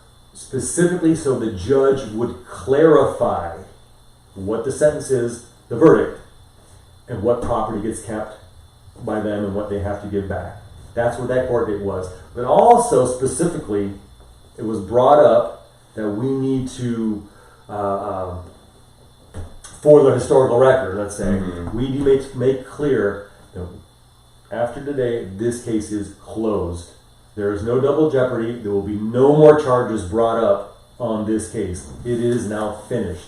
They were very specific on that. Okay? The prosecutor and my attorney discussed it, and we're very adamant that the judge also clarify that for the record. Once we're done here today, we're done here today. Okay? That day we show up for court, and Mark Davidson is hoarse. He can hardly speak. And also surprisingly, standing beside him is Chief Ameel. Wow. Why is he here? He showed up that morning, from what we gathered. He showed up that morning, and he was not happy. And there was a shouting match in the prosecutor's office about this verdict, this outcome, all this. And they basically told him, tough shit, it's over with now. Yeah. It is going to be what it is today, and that's all there is to it. And so that was the case. We finished up that day court. It turned out that they, slap on the wrist misdemeanor, disorderly person, big deal. Okay. They get to keep some like AR magazines. They get to keep some CZ and some Glock magazines. Okay. Not a huge financial loss there. Okay. So ammunition though, they get to keep, 9mm, 30-06, 12 gauge, and 5.56. And I should at this time just point out that a lot of the ammunition you claim never made it into evidence at all. Yeah. This is a very strange situation. Like I said, we had gotten a few inventory lists, and they're coming up way short, and and I kept telling my lawyer this as we're trying to negotiate with the prosecutor. I'm telling him I don't want to negotiate. They're already stealing from us plenty just by the looks of the inventory list. So it comes time to get our stuff back. We got all the firearms back, and to the credit of the Deckerville Police Department, I was surprised at the condition they gave. Everything was fine. Nothing was abused, damaged. Everything was given back to us as they took it. So thank you very much for that. I appreciate that professionalism. The accessories, same thing. About 98% of it all came back. There's a few small things that didn't, but they were small. Maybe they slipped through the cracks. Sure. Now the ammunition. So here we are with the ammunition. And one thing I want to say now, and we mentioned this to the prosecutor when we were trying to do some negotiating, that we pulled up the newspaper article and we provided it to them about a year earlier. Chief Ameel was on the newspaper asking for. He basically stated that their Deckerville PD could use some extra funds for training ammunition. They're short on pistol ammunition. Oh, okay. And throughout all this negotiation, what I was saying, they always told us they were going to give us the guns back, but it was the ammunition and the accessories that they were trying to hold on to, whatever. Okay. And the beginning it was the pistol ammunition that they wanted to keep from us. And at first I was like, I'm fine with that if we had to go that route. Okay. So now we're back. We're at the Deckerville Village building. We're here to gather our property. We got our guns back. We got accessories back. Ammunition. So we had to forfeit 30-06, 12 gauge, 9mm, and 223. Okay. So they said that they took out of my building 200 or 250 rounds of 12 gauge. Okay. No. So that's what they're saying they're keeping. What they took out of my building, 12 gauge, was somewhere in the neighborhood of 400 to 500 rounds. Okay. So they're saying they got 250. So they kept a couple 100 rounds for themselves. Then we have 12 gauge. Then we have 30-06, which was World War II Korean vintage stuff. Okay, this is a collection of interesting stuff. They said, I think they want to say 200 or 300 rounds. I think they took out of the building somewhere around 400 rounds. Okay, so they took some, not a huge amount. 223, I want to say they said somewhere like around 1,200 rounds or so they kept. They took out about 2,500 or 3,000 rounds. So there's a decent number missing out of there. You're talking wholesale, that's anywhere from $400 to $700. that actually kept themselves. Now it was the 9mm. They said they got, I think, 900 rounds is what they forfeited and get to keep. They took over 4,000 rounds of 9mm out of that building, and the majority of it. They took about 4,000 rounds out of it. So there was a real good amount was missing out of that, and then so that was the ammunition that the judge said we had to forfeit. We get back to my place, and me and the guys, they're sorting through the stuff, and we quantified that. So there was about 35,000 rounds of ammunition stored in this building here, between 5-6 guys. It's a lot of ammo. Okay, so and you would think that, hey, I'm thinking maybe they think they don't know what they got here. Yeah. So in 22 ammunition alone, 6,000 rounds didn't make it back. Okay. From what they took to what came back to the building, and it was at least 6,000. Okay. All the rest of the rifle ammo and stuff did make it back for the most part. I think, like 40 caliber pistol ammo, a few hundred rounds didn't make it back. Maybe 200 or 300 rounds. 380, I think 200-300 rounds didn't make it back. Then, the day that we showed up to get our property, I heard Fred mentioning there was a tin of Russian ammunition. It's 5.45 by 3.9, right? And he was calling it 45 ammunition. Yeah. To one of the guys that was there with him, because the writing on it is all kind of weird Russian writing. It says 5 and then a big space 4.5. So Fred thought it was 45 caliber ammunition. Yeah. And in my mind, I'm noting that he's got that wrong. He kept calling it 45 ammunition. So, and then the newspaper article says they're short on pistol ammunition, right? So when we got back to my place and we're sorting through all this ammo, about 1,100 rounds of that was missing. So, and that's the ammo he was calling 45, which he thought was 40. I'm not saying he stole it, I have no proof of that, but I do know that he was inquiring for more pistol ammunition. He thought that stuff was pistol ammunition, and that stuff also came up missing. Okay. So altogether, there's a few thousand rounds that were supposed to come back that didn't. Like I said, just 22 alone was over 6,000. So I told Fred, I said, I tell you right now, there's some stuff that's missing. He didn't.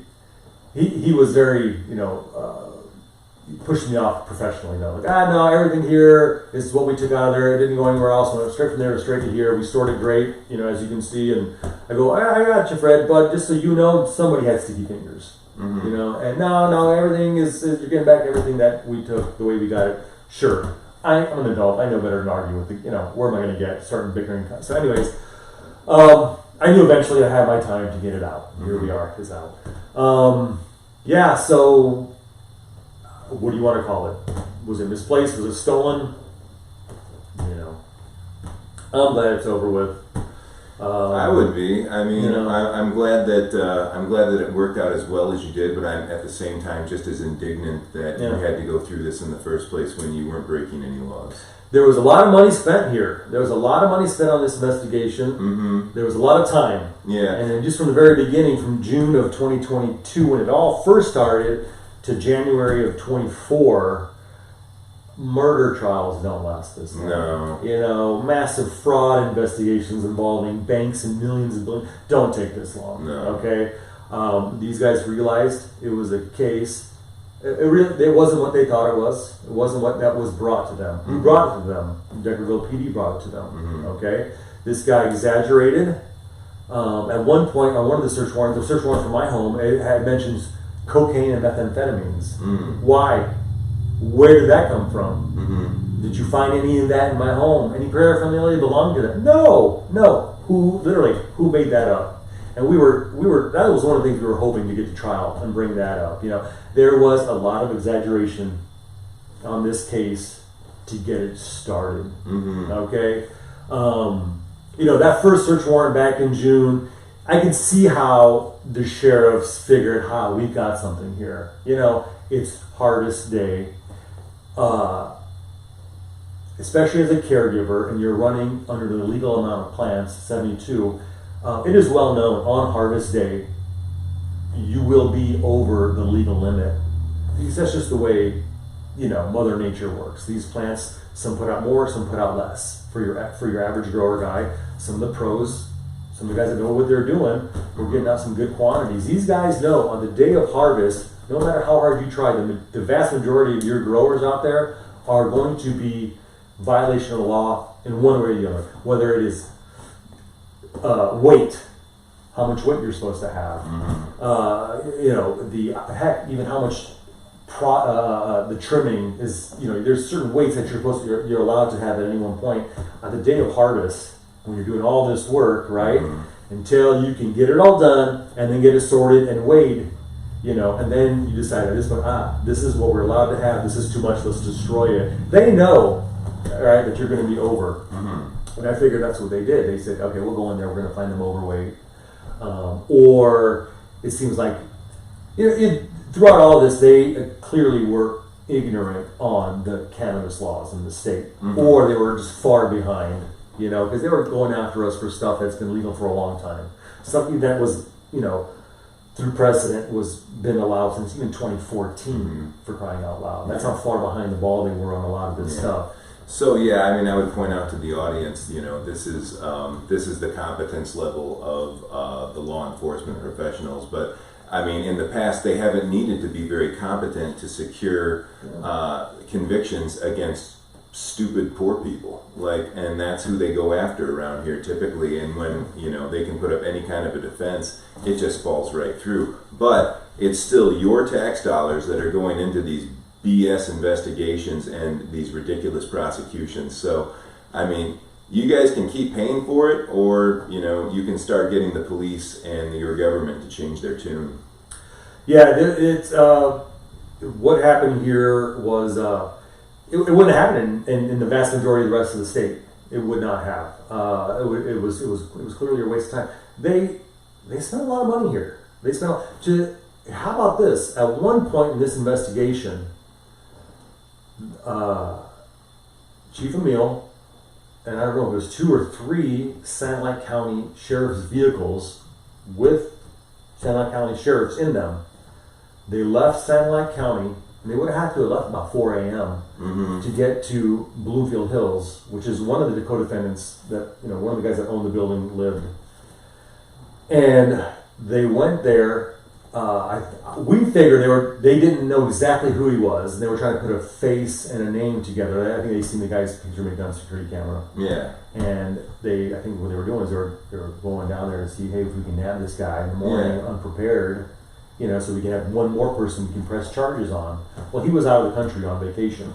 And they didn't bother researching that or anything like that. Well, they showed up at 6 in the morning on a weekday, Bloomfield Hills. Yeah. This is a very upscale neighborhood, and they didn't immediately knock on his door, but they knocked on his neighbor's door, including the neighbors that are behind him. So the next block over at 6 in the morning, saying, "Hey, see this guy? Do you recognize him? We are here investigating a drug case from Satellite County." All right. So immediately paints this guy as a criminal to all of his neighbors, right? Then they finally went to his door, knocked on his door. He wasn't home. All right. Now, and imagine the overtime hours they had to pay for that. Oh yeah. The fuel cost, all of that for nothing. Yeah. Got nothing out of it. So how many vehicles? My understanding was 2. It was the chief of police plus 2 or 3 more vehicles. The way I read it a couple of different ways. So it was 3 vehicles total, or the chief of police and 3 more vehicles. So the chief of police, probably his truck, and then because he takes that thing everywhere. And then you've got a couple more county vehicles, maybe 4 officers total, all overtime hours. Yeah, that's the way. That's how it came to our attention. Yeah. Interesting. And for nothing. Yeah. Yep. But again, these guys don't care. It's your tax dollars, Satellite County taxpayer. They don't care. They don't care about your tax dollars. And let me rewind a bit. At one point, like I said, the Deckerville PD had subpoenaed the utility records for the grow facility. So they know the name of the person who had. So the name of the person utilities were under, not me. So they saw the usage, and then they raided my house. So I'm going to assume they subpoenaed my utility records, and they clearly would have saw there was not the consumption there to be doing anything, any growing or anything like that, and yet still they raided my home anyways, right? So somebody, I mean, this started somewhere, right? And so what we gathered is, over the years, there's multiple, what's the word? Confidential informants, CIs, all right? There's been multiple involving this case. And some of them, my understanding, were like contractors that they had, called to come give estimates. We're pretty sure even the previous grower, probably either him or somebody close to his circle, probably also, because they weren't happy with their outcome. We feel, and until there was like a local business interest that complained to Ameel, there was never an issue, And then Fred Ameel got involved, and then, that's when, they got these search warrants from exaggerated, claims from Ameel. So this guy was the catalyst for it all. He started, all 3 search warrants, then he sent them all to Heyboer. Heyboer approved them all from the prosecutor's office, then sent them up to magistrate approved it all. So there's multiple points of failure here. These are all, okay, so Chief Ameel is a cop, he's not a lawyer. Prosecutor's a lawyer, the judge is a lawyer. They should have seen clearly that these are unjust reasons. These are improper reasons for search warrants, but they did it anyways. And the feeling is that it was, just let us get in there and we'll find all the probable cause we need. Once they got in there, they were unjust, but we'll find the criminality, and we can push forward with this, and we'll all come out looking like heroes, And they got in there, they got in the facilities, and they saw nothing. The second raid of the facility, they seized property. The plants were 5 weeks in on a 12-week cycle. There was no cannabis seized whatsoever in the facility. In my building, they found some cannabis, which is funny because in the beginning they said it was close to a pound, they said. At the very end, it was, I think, 6 ounces. Okay. Where did it all go? Was it even that pound that you said it was? Number 2, it was forgotten about from when I stopped growing that, my caregivers my patients didn't want it. This was like old, ancient powder. I mean, it was so dry it would have been powder if you touched it, But nevertheless, they exaggerated it and called it, almost a pound or something like that. There was a lot of exaggeration in this. Sure. It was exaggeration the whole time. From the legal side, the county side, the chief of police side. Like I said, they had mentioned methamphetamines and cocaine. All just extra stuff just to entice these guys to we need to do this, And to scare the public, too, right? Let's be honest. Yeah. Stop being afraid of people like Mr. Vishtaj, guys. Come on. Yeah. No. And then this whole thing is not going their way, and now it seems like they want to dump on Mark Davidson for not being able to win this case or prosecute it properly. He couldn't. The law was written so clearly. As a matter of fact, the Tuscola County incident that I mentioned, the Court of Appeals backed the county verdict that they're innocent, right? And the Court of Appeals, I guess they gave their opinion after the case. They said, we don't really like this verdict ourselves, but the law is written so clearly. The law is so well written that we have to rule this way, okay? So the law is written so clearly that yet the prosecutor's office in this county couldn't translate that, into proper action. They prosecuted a case that never should have been brought. Nobody won here. We spent a lot of money. The county spent a lot of money. I lost my job. They didn't get their conviction. The taxpayers lost lots of money. I would like to eventually one day find out how much they spent, because I know to say tens of thousands of dollars has to be on the low side. Oh, I mean, it's got to be over $100,000, and that's just, we're never going to find out how much money got spent here. I asked Don Murdoch, the village president, if he would give me all of the special requisitions and expenditures for this, and he said he would. Of course, he's not going to. I mean, he said he would at a meeting, but But no, I think you also had, I mean, Fred, let's not forget, Fred Ameel brought the ATF into Sanilac County, which, as far as I'm concerned, is a cardinal sin. You do not bring the ATF into Sanilac County ever. But he also brought the DEA, so now we're paying for ATF and DEA's overtime to come in here for something involving weed, something that's been legal medically since 2008, and the rest of it's been legal since 2018. So, I mean, stop wasting my money. Like, how hard is it? I pay taxes here. Stop wasting my money. If you want to go after real criminals, go after real criminals. That's fine. You know, I thank you very much for having me on. Thank you very much for hearing my side of this. I really want to make it clear that for me, this whole time, this whole thing was about justice, and I would have preferred to take this to trial, but we had to deal with the dirty tactics that the county was throwing out at us. So unfortunately, I wasn't able to do this. I wasn't able to get full and proper justice, but not only for myself but for the county. All right, because during this whole time, we were going through this, you know, after I hired my lawyers, and, you know, we just were not taking these guys' bullshit, you know, and I was really happy we hired who we hired. These guys knew what they were doing. They were aggressive. They weren't going to take this county's bullshit, and it you know, paid off. But what about the vast majority of the county residents, these how many decades, that innocent or definitely not, you know, to the degree that they're being prosecuted by the county guilty of, that they had no choice. They couldn't afford it.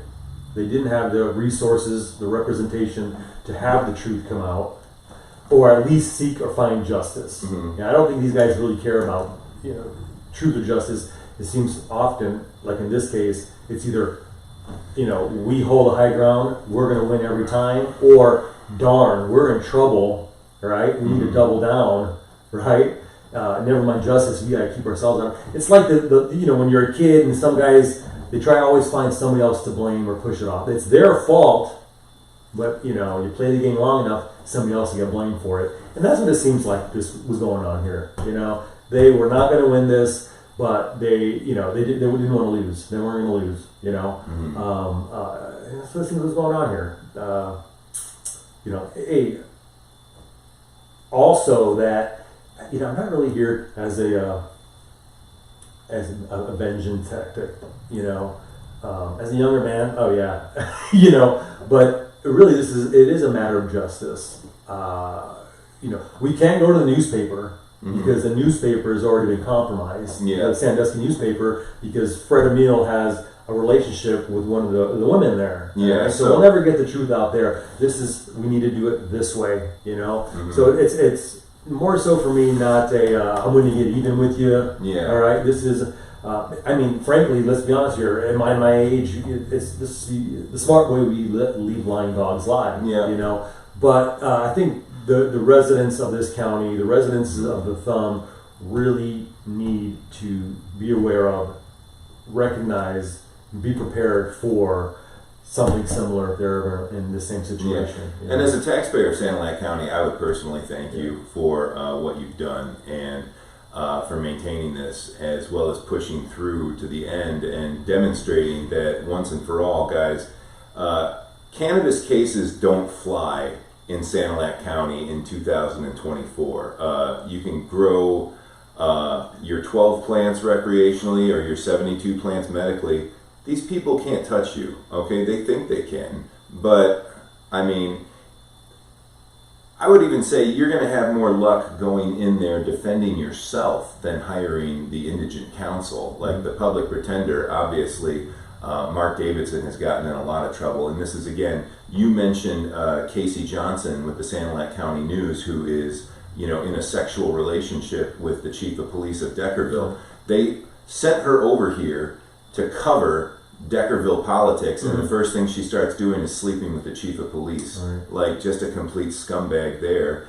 And no, she's not going to cover the end of this case because it makes her boyfriend look like a complete piece of shit. Well, there's clear bias. Yeah. You know, how are you going to get the truth? Yeah, and there's bias in the stories that she covers, because now she's more than happy to write all these hit pieces about Mark Davidson, and I'm not saying they're not true. They are. He's an incompetent attorney. Like, He's a former FBI agent who, just worked for, one of the most corrupt law enforcement agencies in the country, arguably, is the FBI. They're fine with, their whole laundry list of, historical faults and crimes that they've committed against the people of this country. But yeah, I think that, like I said, Heyboer's name is all over these search warrants that are complete bullshit. And then they pass the case off to Mark Davidson and insulate Heyboer because Brenda Sanford's endorsing him. Fred Ameel is endorsing Robert Heyboer. At a public village council meeting, nonetheless, is where he made his endorsement while everyone looked on in disbelief.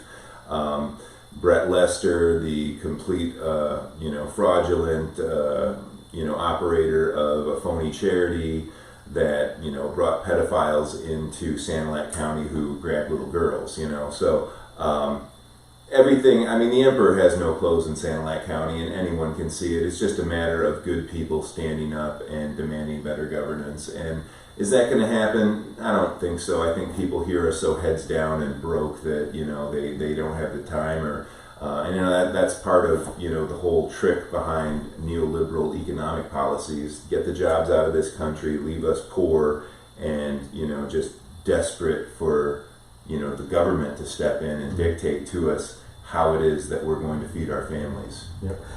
It should no longer be the time, like times gone by where you need to be scared of the police. All right, that time is now over. With technology, with the knowledge that's available to everybody, we got to remember these guys, they are servants of the people. All right, and it's far too long, but it's still happening where these guys come in here and they do not have authority over you. They have a job, all right? They have a position, they have a duty to perform, but they do not have authority over you. And where they can command you, to do things legal or illegal, right? And people need to remember that, especially in this county, it seems like they're still stuck on the policeman is the good guy. Yeah. Yeah, we're still in this 1950s mentality around here where, it's weird because no one is more ideologically conflicted than conservatives in this country when it comes to the real nature of government, which a lot of them are figuring this out. If you're protesting abortion and in New York State, for example, they're going to send the fucking cops out to arrest you. Like, doesn't matter if you think they're in there killing babies, which they are. They're more than fine, going after you, going after Catholics in particular. They named Catholics as, essentially enemies of the state or, people to be looked at as potential terrorists. Yeah. And, I think that, just back to what I was saying, these are some of the most conflicted people because, I watched the pandemic happen and all the conservatives around here were more than happy to refer to the state police as winged monkeys of, the Wicked Witch of Lansing, basically. And, now they're right back to putting these desecrated thin blue line flags in their windows and we support the police and all this bullshit. It's like, just stop. You sound like fucking peasants. You sound like slaves. You sound pathetic. What gets me the most is they'll have the thin blue line sticker on their vehicle and then right next to it a "Don't Tread on Me" sticker. Yeah, it's just like this complete conflicted mentality that these guys have, and it's basically just mental slavery. That's what they're suffering from. You remember, folks, if you lie to the police, they can arrest you. The police are allowed to lie to you and nothing happens to them. It's part of their job. So knowing that dynamic, why would you ever, unless you had to interact with them, why would you ever interact with them? Never. Yeah, you just would not want to. An intelligent person would not. Right. You wouldn't talk to your neighbor that way. No. They lie to you every time because they can get away with it, and you couldn't lie to them by penalty of arrest. You wouldn't even talk to your neighbor. You wouldn't talk to your mother. No. Yeah, I had a neighbor lie to me maybe like a couple of years ago. I just stopped talking to him. You can't do that with the police. No. No, so, does that kind of wrap things up then, do you think? We're under 2 hours here. Yeah. Pretty impressive. So we talked about We talked about Chief Ameel not wanting to give the property back, forced to give the property back. We talked about the missing property. We talked about some of the conflict going on in the prosecutor's office that they tried to. We did hit on the fact that the Heyboer basically brought on the case, and then it got passed on to Davidson. Yeah, let him be the whipping boy. Let him take the fall for it, yeah. And then now they're trying to blame him because they didn't get the outcome they wanted. Yeah. And there's just so much animosity. And I think that, the animosity between the prosecutor and the chief of police in Deckerville is, on display for all to see. And these guys, they want to bring phony baloney cases, and then they can't get the results they want, so they just eat each other. Yeah. Like, that's basically what's happened here. Yeah. Yeah. All in the context of a prosecutorial race that, the primary is August 6th. So we're maybe right now, about 1 week and a half out? We're like a week and a half away from that being done. So I got to hurry up and get this report for my investigation into both candidates out here. But because hopefully people can make a slightly more informed decision on that, because neither one of these guys are answering any questions that the press are giving them. Davidson, when my lawyer talked to him, Davidson, why don't we hit on that idea about he didn't want my lawyer's support because he's kind of associated with cannabis. So there was basically there was that aspect of it where he didn't want your lawyer to give him any kind of a referral or anything like that. How'd it go? So we're a few months out now from the verdict, and it seems like the case probably hit like the legal journals, and then some people had read about it, and then a local individual reached out to my attorney, was asking questions about this case, and wanted to do an interview. And my initially lawyer didn't want to do it. He needed to reach out to me, kind of get my permission. And I told him, absolutely, go for it. Tell them whatever they want to know. And so apparently this person, local satellite individual, and mentioned to my attorney that there's a local prosecutor's race going on, and that there's some strange happenings going on behind the scenes. And apparently there's also some discontent because of this case, the resources that it took, and then the outcome. They spent a lot of time, money, and energy and got nothing for it. And it's causing some issues in the back rooms of the Satellite County courthouse there. And she wanted to get some clarification from him, and I gave him my permission to do so. And then he also reached out, my attorney reached out to Mark Davidson, explained to him what was going on. And Mark Davidson, now keep in mind that this would help Mark Davidson, this interview between that person and my attorney. This would actually have helped Mark Davidson by the sounds of things. And Mark Davidson actually said to my attorney, hey, I appreciate it, I appreciate you. And but he says, I'm concerned about the optics. He says, you are an out-of-town attorney who specializes in cannabis, all right? And if the local political class here in the county sees that I'm associated with you, it doesn't look good for me, So I'd appreciate it if you just didn't do it. Yeah. And there was also a lot of posturing by Mark Davidson with regards to any potential lawsuits that you were going to bring after the fact too. True. He wanted to, correct me if I'm wrong, Mark Davidson was fine turning evidence and being your witness in that civil trial against Fred Ameel. Yes. But he didn't want you to bring that civil case until after he was elected prosecutor. Something like that. So, we'll rewind back to the verdict was given. The chief of police didn't want to give back the property. The prosecutors explained to them that you really have no choice here. You don't have legal grounds to keep it. These guys can come after you civilly, And, apparently some words were exchanged and there was some shouting and, Mark Davidson took offense to some of the things that Predatory was saying to him. And so the prosecutor talking to my lawyer says, you guys might be forced to have to do a civil case here because the prosecutor, the head prosecutor, Brenda Sanford. said her hands are off. She will not persuade the chief to do anything. If we wanted to do anything, we'd have to file a civil case. So basically, she's just fanning the flames. Yeah. She could have put an end to it, but she decided not to. No, she literally said, my hands are off. If they want to do anything, they're going to have to file a civil claim. So the prosecutor came to us, Mark Davidson, and said, hey, if you guys decide to sue the chief of police, I will be a witness on your behalf against the chief of police. Wow. And we were like flabbergasted, like that. What a turn of events, right? Well, yeah, I mean, and that is just how, weak and disorganized this prosecutorial team was.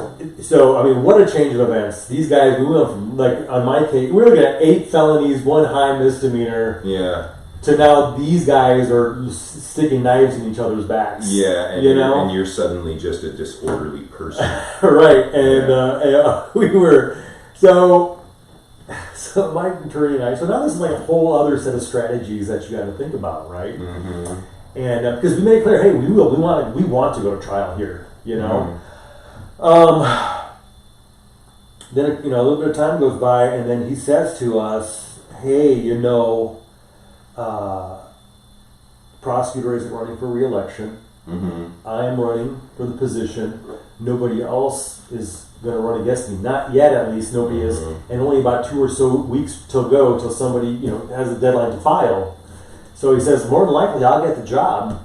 And he says, if you guys decide to sue, and he says, like, to my lawyer, it's easy to postpone cases and push them out farther and farther and farther, especially civil cases. So I win this election, and then if you guys can just push it out to like the beginning of the year, and it comes to my desk, I can drop all the charges against you guys and let you guys now have full reign to sue the hell out of Chief Ameel, Mm-hmm.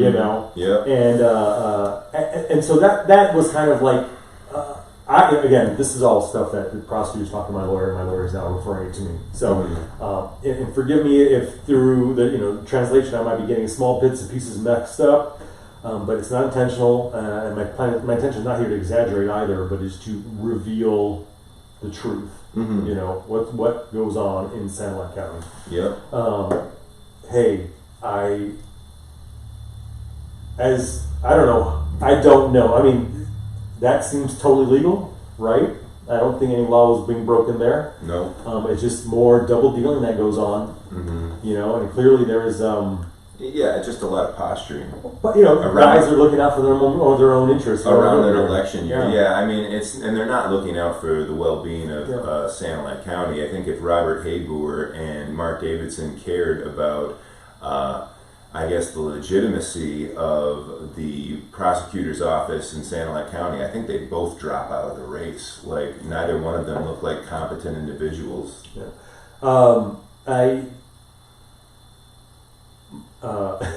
Mark Davidson, he was given the case a few weeks after it all started. So I don't know if he volunteered for it or if they pushed it off onto him. Mm-hmm. All right.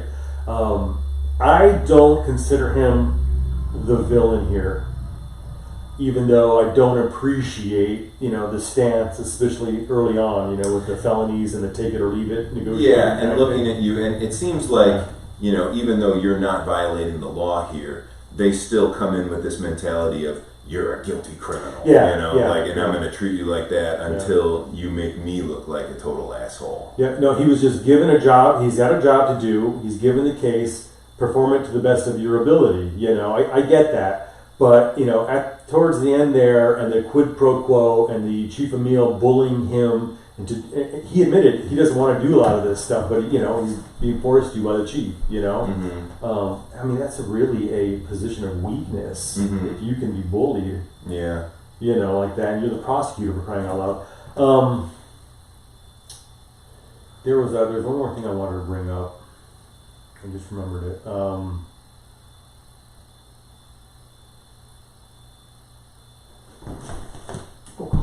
In one year I have the other. The prosecutor. Yeah, and like I said earlier, once he found out that there's nothing, these charges were bogus, he really changed his tune. But this is something interesting. Like I said earlier, the facility, the raid in February where they took me out of that facility, they know that the building, the property is title and deeded in somebody else's name. They know the utilities are in somebody else's name. What I mean is not my name. Okay? Yep. I'm not the one buying equipment and supplies and bring them into the building. You know, that they saw all that on their cameras, so they know. So at one point, we got to remember there was not much negotiation that went on with me. I mean, I understand I have a lawyer and they talk a lot with the prosecutorial team, but I really was not getting a lot of questions asked. You know, like what you think a normal not an interview, but when you interrogate. Yeah. Okay? It was not a traditional interrogation or even like an exchange of questions from them to us. I thought it was very strange. But they know that facility did not belong to me. I did not run that facility, okay? Like we said to them all the time.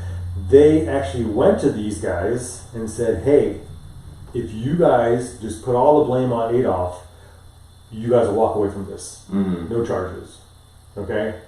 Now keep in mind, they raided the place and they charged these guys back in June of 2022. I wasn't involved until the following year, you know, in 23. But that's what they said to these guys. Yeah, just blame it all on Adolf and then you guys will walk away from this thing. And a part of me just thinks that it was like for headlines, right? That, you know, as a young man, I had got caught up in some stuff, business related. I had a business which I ended up falling into a little bit of problems with the federal government, mm-hmm. not the state or local government. And you know, this is going back in the early 2000s. And I feel that they saw that history, and see, these other guys, they had no criminal record at all. Mm-hmm. And that one incident that I mentioned, that was the only criminal incident I've ever had in my whole life. But it seems to me that they thought that they could, you know, say, hey, look, we took this, you know, criminal repeat offender off the streets. Yeah. You know, just one more little like tallying point to, you know, make them out to be the heroes of Satellite County. Sure. You know, I just,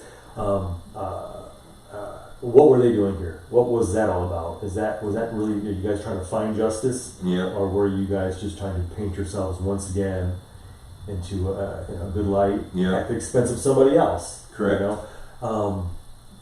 You know, especially back then, there was a lot of money in this cannabis game. The bottom's pretty much fallen out in these last few years. It really isn't big money anymore. But this is the time where, you know, the DTF is confiscating more cannabis than ever. Interesting. It's legal now, and now they're actually seizing more than they ever have. Yeah. Going back 5, 10, 20 years ago. Yeah, mm-hmm. Interesting. Very interesting. Yeah, I mean, here's the graph of that, just for everyone to see. This is this right here is cannabis. These are the ounces of processed marijuana seized over the last few years. Here's 2017, the year before legalization, where we had a spike, and then after legalization in 2018, we're moving into 2020, 2021. It's up. 2.5 times, and then it jumps to the highest it's ever been in the history of the Drug Task Force, it seems, in 2022.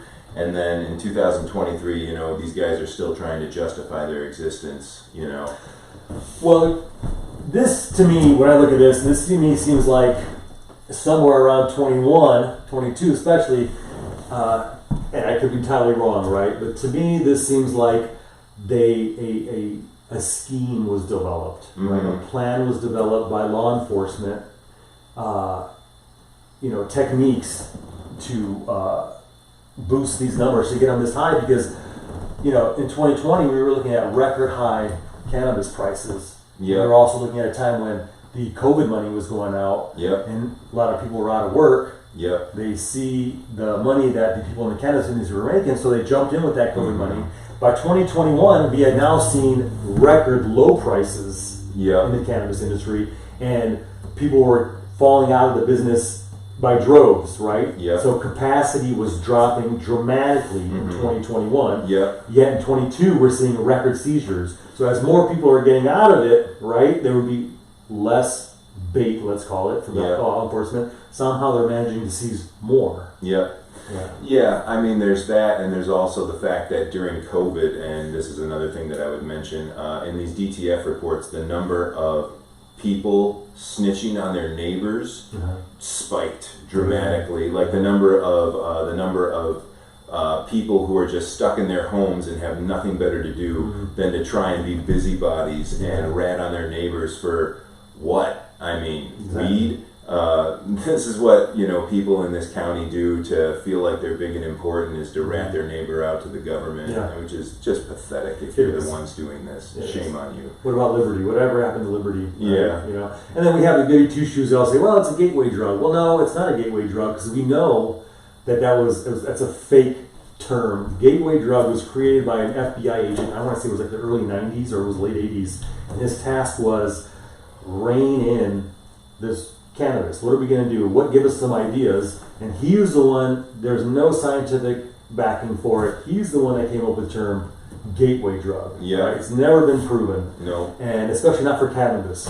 And so no, it's more so for alcohol, really. Right. Well, how far you want to take it back? Tobacco, right? That's Yeah. the first illicit thing that somebody might get caught up with as a young person. Yep. And then it goes to alcohol, and then on and on and on. But let's be real here. Your average, meth head, heroin addict, fentanyl user, opiate user, they generally are not cannabis consumers.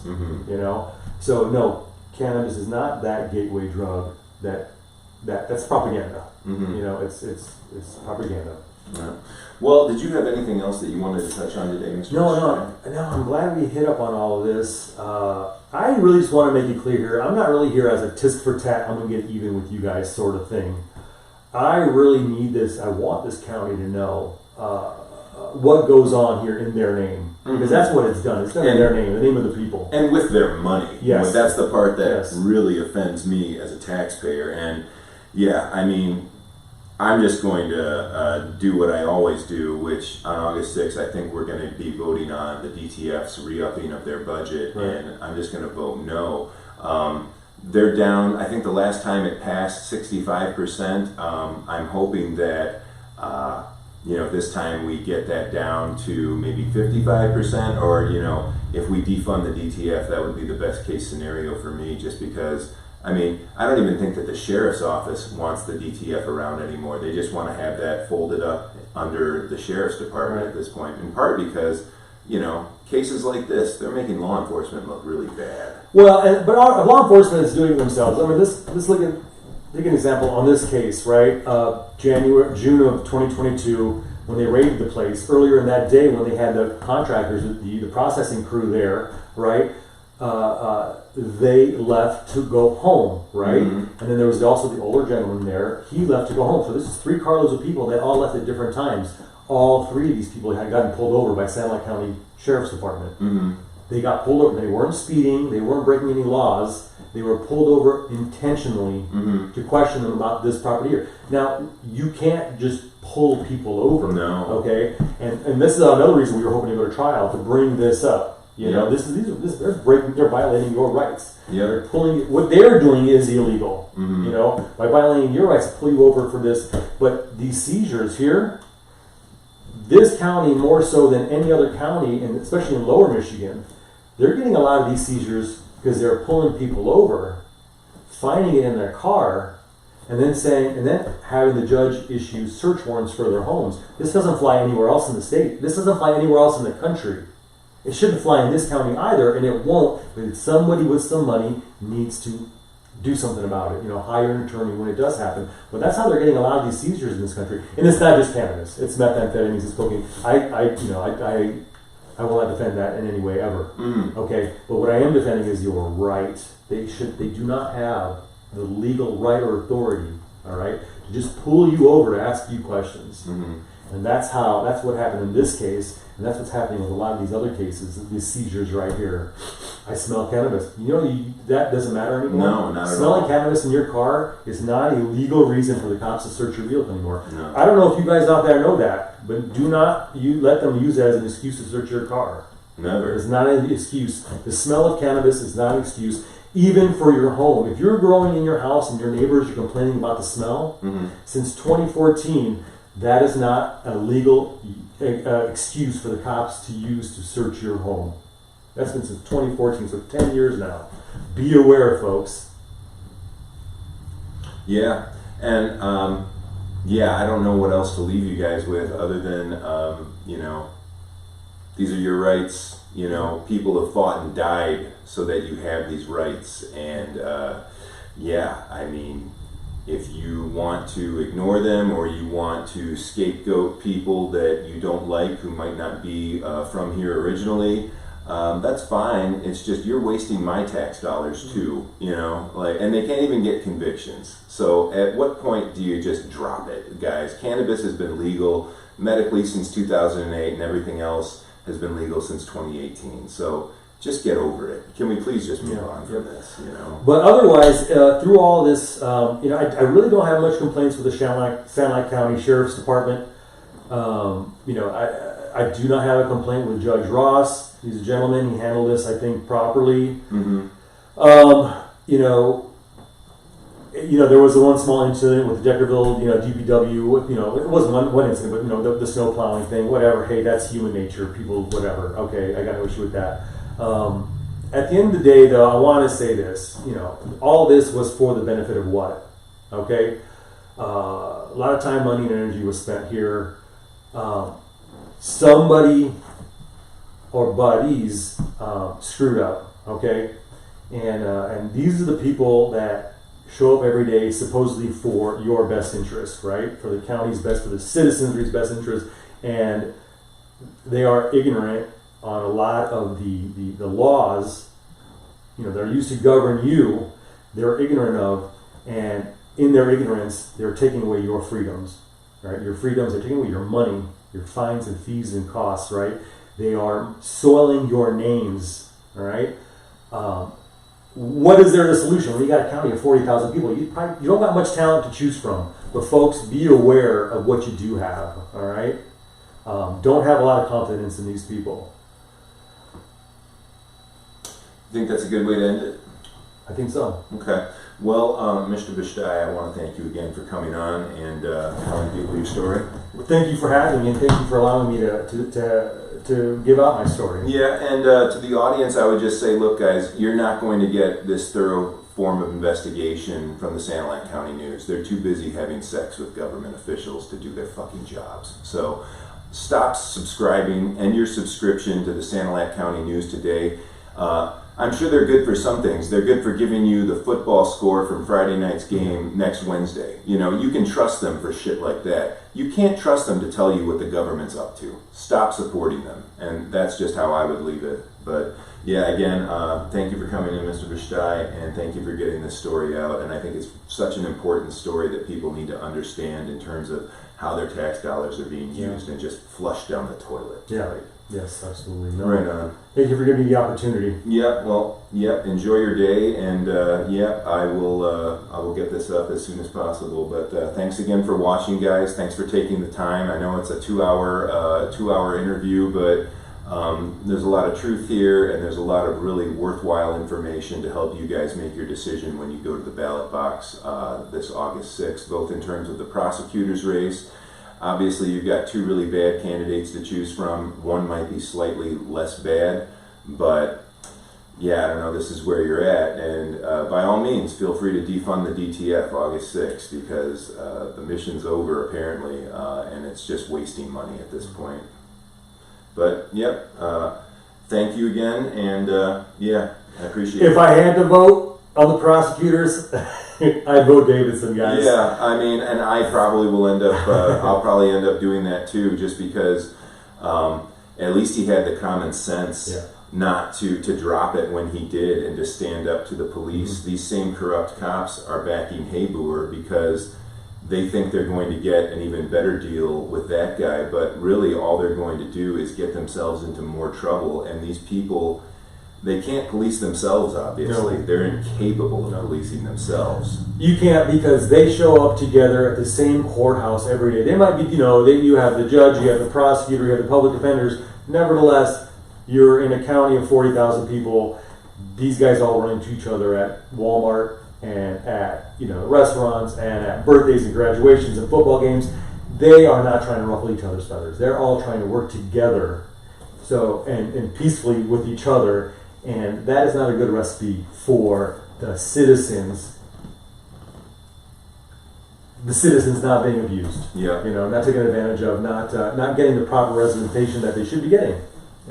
That's during this whole this whole situation. My attorney's talking to other attorney friends all over the state. They're talking about what small talk that lawyers have. And once they found out that he had this case in Santa Ana County, the general consensus was this is one of the worst counties in the state for prosecutors. The judges will actually tend to take the prosecutor's side more so than the citizen's side. Mm-hmm. What is it? It's called bias, prosecutorial bias. Mm-hmm. They are more biased towards the prosecutor than they normally would be, but it's because you're talking small town politics, and we all know how that goes, right? The good old boy system and stuff. And so that's very prevalent here, that apparently even up in Lansing, this place is known for being a tough court. Yeah. Especially, this is a court where the same courtroom that your search warrants are coming out of is the same courtroom you get to fight those search warrants. Yep. And it's very hard in this county, where it would be more,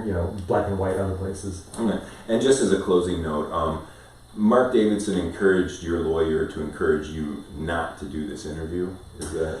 No, not at all. No, that did not come up. No, he just said to my attorney, I would appreciate it if you didn't do the interview. Funny thing was, when this whole case started, like I said, my attorney and the prosecutor were very confrontational with each other. But towards the end there, my attorney he told me, Mark Davidson might not be the best prosecutor out there, but he's a good man. Yeah. He said, he told me. And at one point, I actually spoke to him I contacted the state about, they have a department for what's called prosecutorial misconduct. Misconduct, right.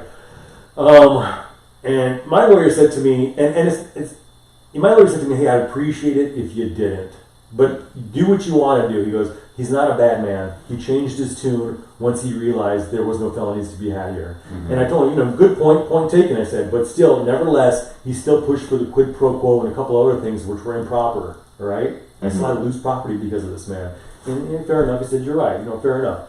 My issue here is that, and maybe some people might have a hard time understanding this, he was the prosecutor on my case, he was trying to put me in jail. Okay, I get that, nobody likes, okay. He still realized when there was nothing to be had legally on there, they were wrong, he changed his tune, all right? Mm-hmm. And you have to forgive me, I don't know what's going on with me today. I'm totally losing my train of thought left and right. This gets edited out, right? Oh, I can, yeah. Yeah, please edit it out. I totally forgot what the fuck I was going with that, dude. I'm starting to sweat, I don't want to get sick. What the fuck was I saying? This is the third time today. I had a good point. I hate when that happens. I'm just too busy trying to interject other little clarifications, and I forget the big picture, Well, despite the fact that Mark Davidson, was trying to put you in jail. He was trying to put me in jail. I'm sorry. Yeah, this is what I was getting at, the prosecutorial misconduct thing. My focus here is that I think some more scrutiny needs to be brought on Fred Ameel, more so than the prosecutor, all right? And so my concern is filing this request with the state to review this case, that they'll more focus on Davidson and then let Ameel get away with what he did, because this was all a creation of Fred Ameel's. Yeah. His exaggerations and then his relationships in the prosecutor's office to push it higher up until he got the search warrants that he wanted, and not just one but three. And of the three, none of them were just, but two of them were complete garbage. So somebody was, had some sort of motivations here, and it wasn't the law, it wasn't justice. I don't think. So that is my concern. I don't want to see Davidson get additional scrutiny and then have some sort of disciplinary action and not the rest that were involved. So I'm on the fence right now on what I'm going to do with that. Do I think the state needs to know? Yeah, because the state needs to know, then they're going to correct the county. And that's what needs to happen. But I'm afraid here, like what it looks like right now, that they're the county prosecutor, the chief of police, the sheriff's department is pushing this off on Davidson as his failure. Yeah. When frankly it's not. Davidson should be the hero to the county. Because Davidson, even though it was underhanded tactics, he kept us from taking it to trial, which would cost these guys minimally hundreds of thousands, if not more in dollars, right? So Davidson is the hero here, not the villain. The villain here is Ameel and probably Heyboer and the magistrate that signed off on it. Yeah. Those are probably the sinister characters here, more so than Davidson. Davidson has a job to do. He was given a case. He prosecuted the best that he could, given the tactics that they use every day here, which we consider underhanded. Okay. Now I don't consider him the sinister person here. I consider Ameel, probably Heyboer, and probably the magistrate, because they are lawyers. Those two at the end, especially, they should have seen through what was going on here. Right on. Okay. So. All right. We're done here. Right. Well, again, thanks for coming in, and I'll get this up, and we'll go from there. But again, I'm sorry that this was your experience in Sanilac County, and I would just say personally, I think a lot of what you've done here, whether it's growing cannabis legally, I have no problem with that. You put a brand new roof on one of our town's oldest buildings. I appreciate that too. Thank you. I don't think anybody in the community probably thanked you for doing that. Thank you for improving one of our businesses, one of our buildings, and and also for your work with community mental health, which I'm sure you did the best of your abilities. Oh, it was great. I really enjoyed working there. I really enjoyed the people that I work with, and throughout all of this, that really was the.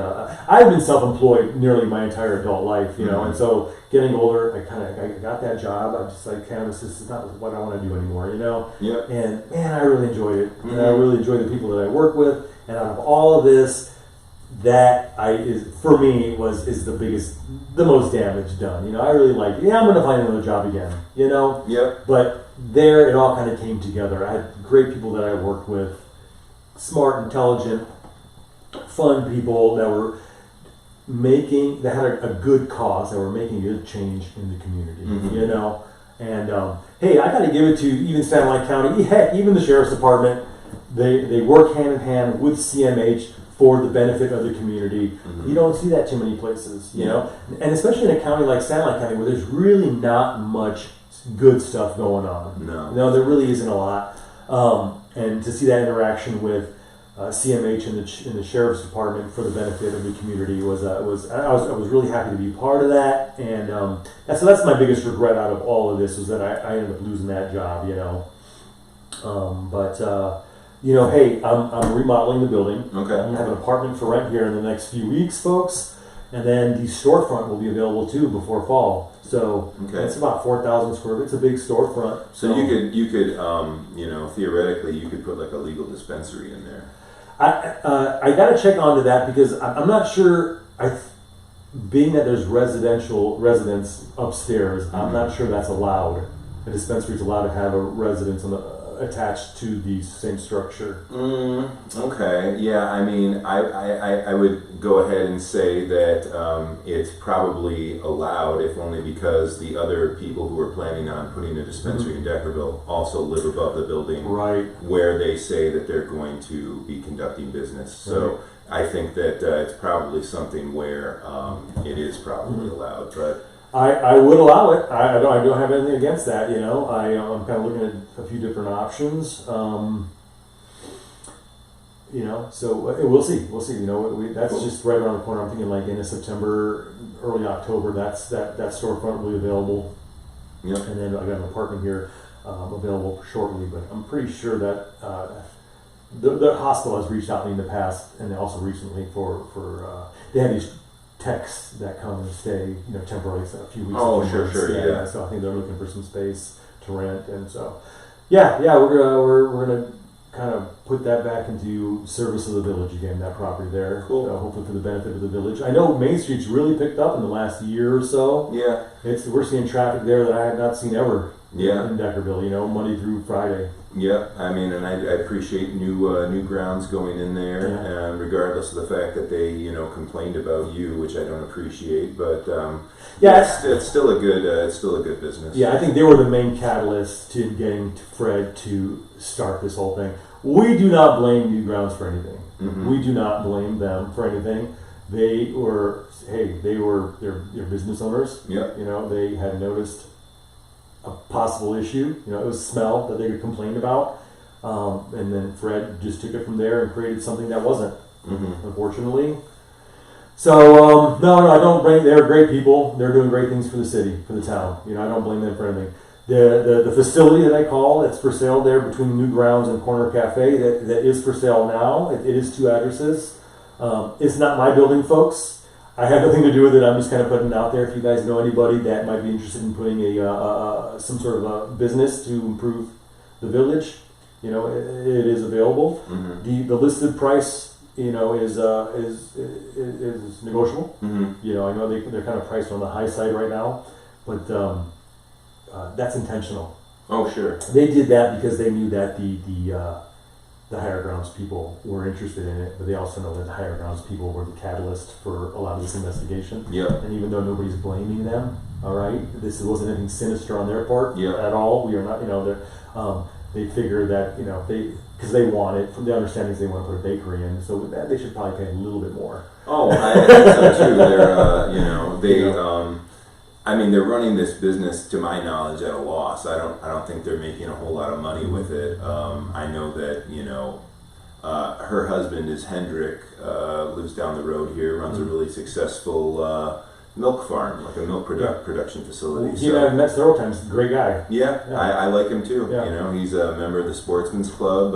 I think that they've really done well for, you know, being a permanent fixture in this community, and you know, we're happy to have you guys here. We really are. You know, they're doing great things. They are. That's what they have going on there. It's a beautiful location. It's they wonderful. spent a lot of money. I mean, that place is beautiful. They made the food is great too. Yeah. You know, and they have other things that they got going on in the community, and that's great. That's what this place needs. Yeah. That's what it really needs. You know, but hey, you know, it is what it is. Yeah. You know, so but hey, good luck to anybody that wants to give Deckerville a shot. I feel Deckerville dropped the ball. Was it 2020 or something? They got voted like what top community to retire in the state. Oh, really? Yeah. So it was something like that in 2019, 2020, 21, something like that. They had won some state award, if I remember correctly, as like a top destination for retirees in the state. Yeah. And that's when I don't know if you remember, they kind of improved some of the sidewalks. The aprons they put in, you know, which seemed to be about the only thing the city did. Yeah. I really feel the village. I'm sorry. I think they really dropped the ball, winning that recognition, and then just didn't capitalize on it. Didn't kind of move with that. I think they really could have done something, you know. Right on. But hey, small town. It is. There's not much. Again, thank you, sir. Thank you. Yeah. We'll talk again. Indeed.